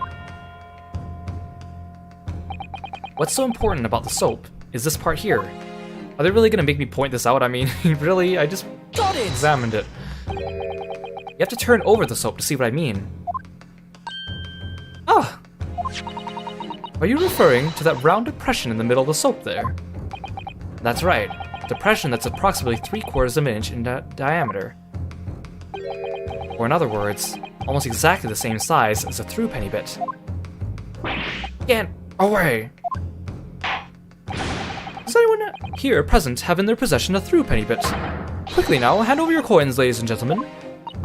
Sounds rather like a highway robbery, doesn't it?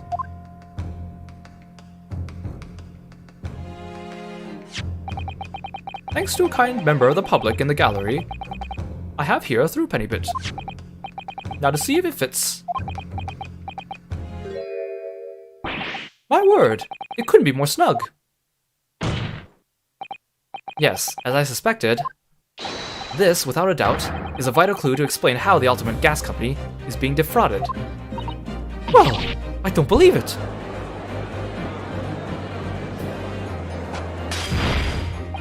So, your assertion amounts to what? That some inferior bar of soap has a tentative connection to a theft of gas. Yes. The depression in the soap was clearly made by a threepenny bit. I must concur, at least, that pushing a coin with some force into a poor quality bar of soap such as this is a remarkably simple way of replicating the coin's shape. And then you could use, well, some melted wax or something poured into the mold. You can make fake coins in no time.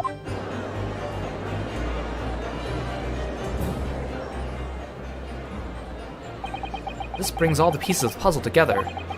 It's a method Mr. Shanspeare has been using to steal the gas. That's the missing link. Now, if I follow the chain of thought, it's going to bring me to a new explanation for what happened that nobody's considered yet.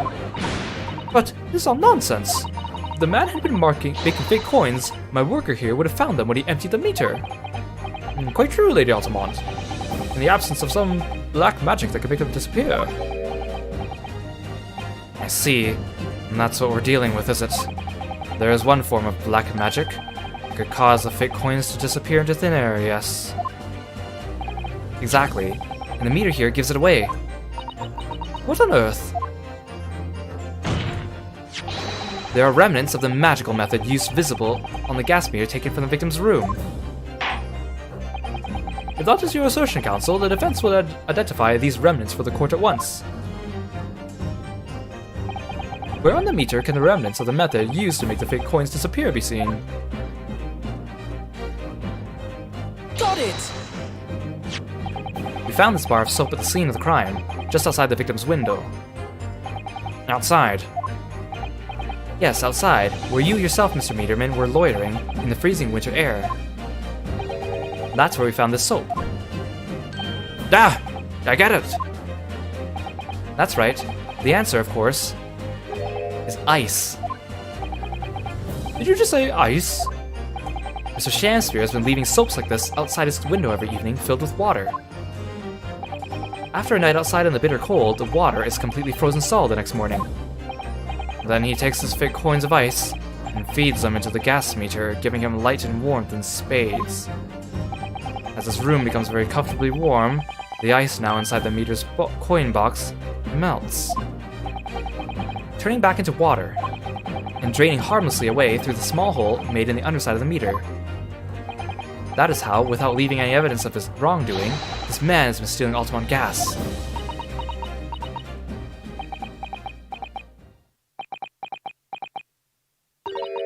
Just like that. So simply. Is he trying to make us look like idiots?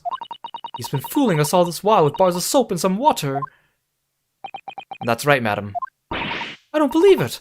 It can't be true. Do you have any idea how much money we spent to develop that new meter? And now you have the audacity to suggest that a bit of soap and some water can render it totally useless. I'm fairly sure I didn't design it. Evidence! Sorry? I want evidence! If you're going to stand there and tell me our meters are rubbish, I want to see proof! She's very good at enforcing accountability, isn't she?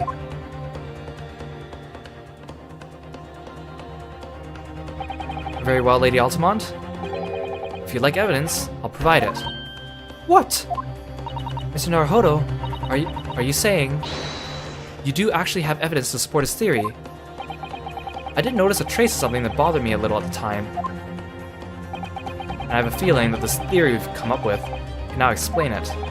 This piece of evidence that substantiates the theory about how Mr. Shamspear has been stealing gas is... Yeah, when we found it, it had a red disc, so it must have been the tea. Is it the teacups they want now, though? Well, nothing else is related. Take that! You intend to use this evidence to convince the court of Mr. Shamspear's scheme, Counsel? Yes. That was my plan, my lord. Okay, maybe I didn't need it now. Mr. Naruhodo, your eyes are darting around like little fish. Little fish, otherwise known as small fry. And small fry, I find, are quickly polished off. Have I just been devoured by the prosecution? Mr. Shamspear made coins out of ice. Wouldn't there perhaps be some trace of that at the scene? Oh, I know what I need. I need the photo. In his room, I mean. The scene, yes, that's true. Let me have another look through the court record. A piece of evidence that substantiates the theory about how Mr. Shamspear has been stealing gas is... Take that! This is a photograph of the scene at the point at which the victim was discovered, taken by Inspector Gregson. And clearly it shows the remnants of the crime carried out by Mr. Shamspear. What remnants?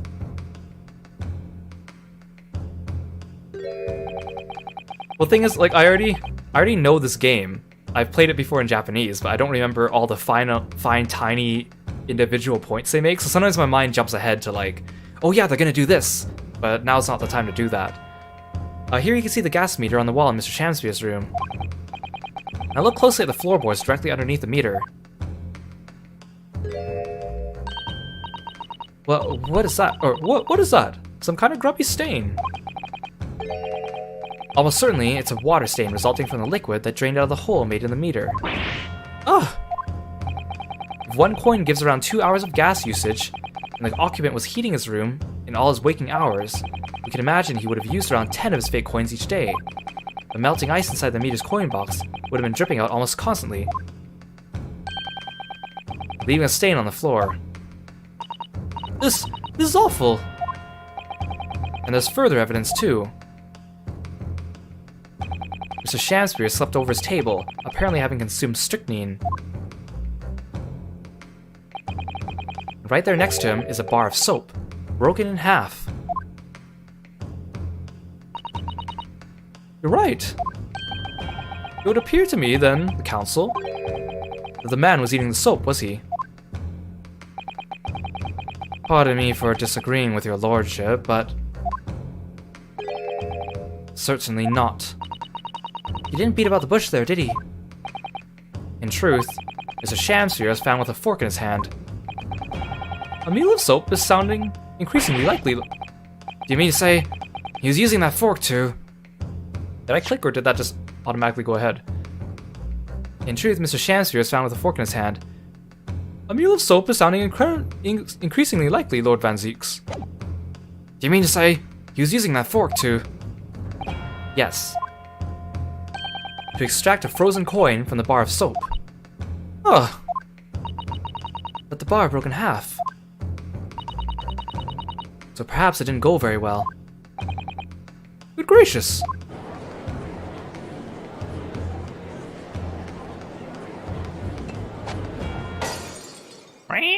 Crash! Ow, my leg!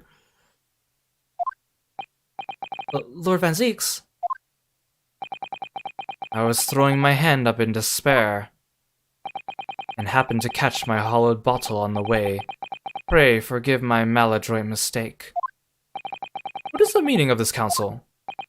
Allow me to pose my learned friend a question. What exactly did you establish with your most recent cross-examination? Well... that Mr. William Shamspear is a liar and a thief. In other words, that his testimony is unreliable. That's it. That's exactly it. Very well. Let us assume the man is a liar. Now allow me to pose another question. What possible difference does that make? Well, we know the suicide can be discounted. Scotland Yard's investigation revealed no sign of another vessel that contained poison. And on the night in question, there were no visitors to the room except the accused. The young gasman's testimony, which we have no reason to doubt, has confirmed that. Furthermore, the only possible way the poison could have entered the victim's body is via the tea. The court has seen no evidence whatsoever that suggests otherwise. Even if William Shamsphere is the liar you claim him to be, these facts have been objectively established. There's no escaping it. Therefore, in light of these facts, the prosecution calls for immediate abjuration.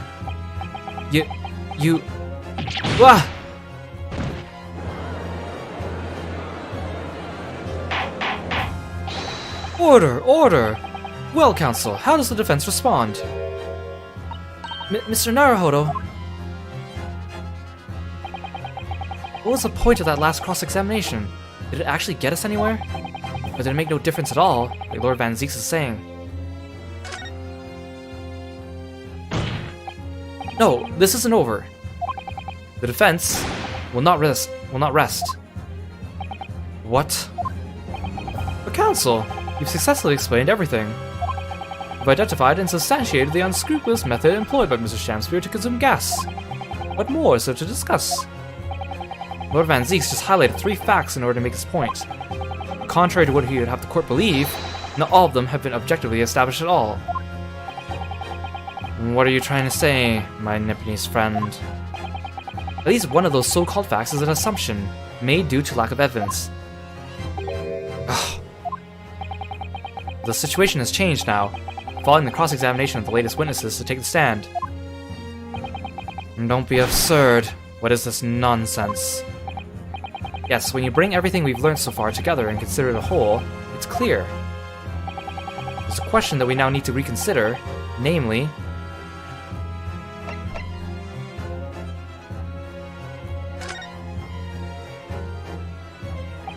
We've all been led to believe that the strychnine poison that afflicted Mr. Shamsphere was in the tea brought to him by Mr. Natsume. Well, that's conjecture at best. Objection! The victim has testified that nothing else passed his lips that night. There is no other possibility. And since there was no trace of the tea left at the scene, it couldn't be tested for traces of poison. Objection! As I said, the situation has changed. Because in fact, some of Mr. Natsume's tea was left at the scene, and a particular piece of evidence proves it. Objection! A ludicrous claim. Scotland Yard detectives investigated the scene exhaustively. What evidence are you suggesting they missed? The defense has made a bold claim indeed. Very well, counsel. Present your proof. What evidence from the scene of the crime can tell us about the nature of the defendant's tea? I don't think it's the teacups though, it's the soap, right? What's in the picture again? Let me just make sure. It's either I think they want a bar of soap, but it could also be the teacups. Basically the idea that he never drank his tea at all. What evidence from the scene of the crime can tell us about the nature of the defendant's tea? Well, if we're specifically talking about the tea, Take that! it'd be the cup. What exactly is this piece of evidence supposed to reveal about Mr. Natsume's tea, counsel? Oh, okay, maybe not. While I suspect it may possibly be related to tea in some small way if we dig deep enough, it was a freaking cup holding it, come on. And you'll be digging for a very long time indeed, my learned friend. Oh. Even at the bottom of the deepest chasm, you'll find no sense in that absurd assertion. Ah! You find it's a soap. Ah. Sometimes I wish I could disappear down a deep chasm to escape his deep sarcasm. Then I advise you to think more clearly before you answer again this time. What evidence from the scene of the crime can tell us about the nature of the defendant's tea? Take that! Good gracious! The soap, again? The same bar the victim used to fashion his quoits of tea. Yes, that's right, my lord. It's just come back to me. Something about when we first found this bar of soap at the scene yesterday. It's more bars of soap. Soap? What are bars of soap doing lined up on a ledge outside the window? I'm quite certain that when we originally stumbled upon these bars of soap, there was actually a frozen coin in each bar. So you discovered the gas thief's coin factory. Fascinating. In a way, yes, but there's more. coins we found in the soap at the time weren't normal ice.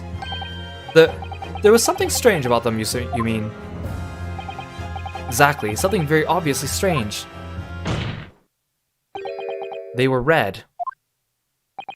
The ice was red. No, you mean... That's right, it's obvious to me now. The fake coins in the soap were made from frozen tea. What? I would remind the court of a statement made by Mr. Natsume earlier this trial. That evening, yes. I did take some freshly brewed tea with me when I visited Mr. Shamsby's room as a gift. The public water pump outside always freezes at night, so I bought bottled water especially to make it. And this is the result! Never will I touch tea again, never!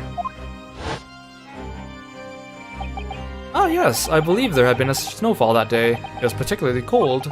Sadly, on such occasions, the poorly constructed water mains in the East End are prone to freezing. So on the night in question, Mr. Shamsby, having no running water to use, was forced to use the tea brought by Mr. Natsume in order to make his fake coins. My word!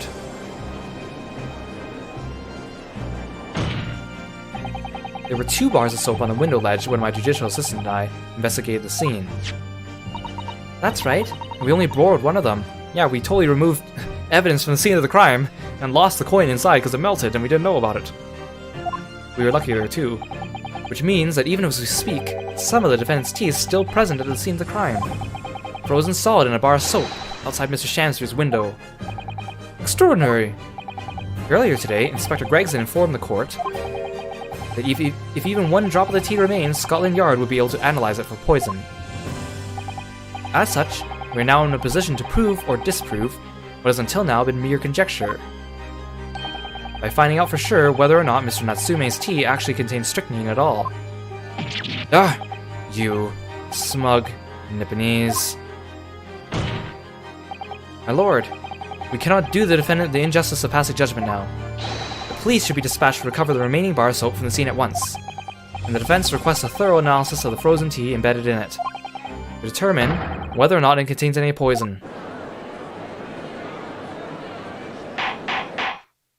Bailiff! Bailiff! Instruct the police to attend the scene at once. Yes, my lord, understood.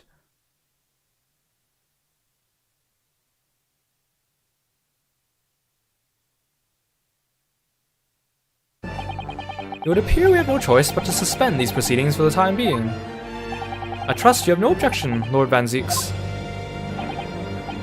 None, my lord. Scotland Yard will recover the tea from the scene and carry out the requisite tests immediately. The trial will resume at the same hour tomorrow. The prosecution and defense may conduct further investigations as appropriate in the interim. Yes, my lord.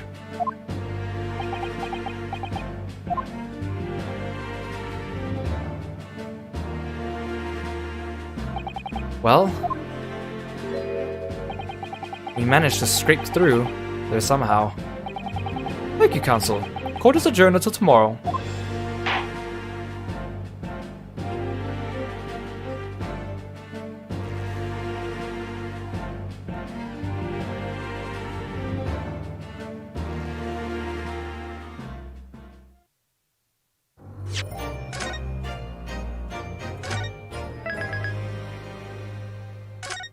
Alright, so this trial ended, and then we're going to start a new day of investigations.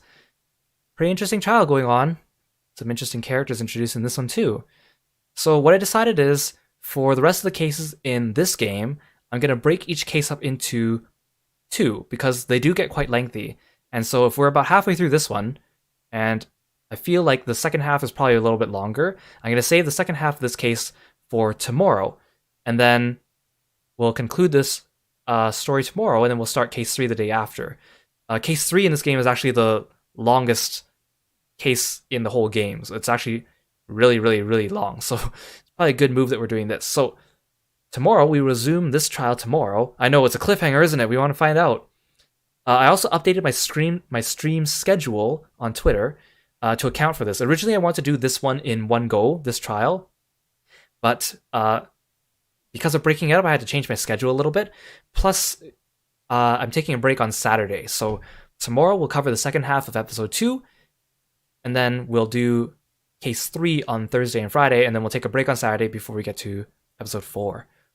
So thank you so much for joining me. I hope you enjoyed it. Hope it was interesting. Sounds like you guys are having fun. I like seeing your little theories and reactions in the chat. They're really, really fun to see. So thank you again for joining me. And tomorrow, 7 p.m. Pacific, we will pick this up again in the meantime. And don't forget that streams of my previous episodes are all recorded on YouTube. So if you missed anything from before, or if there was anything that you overlooked, there's always time you can go back and have a look at some of that. Thanks again, guys, and hope you have a good evening. See you tomorrow. Bye-bye.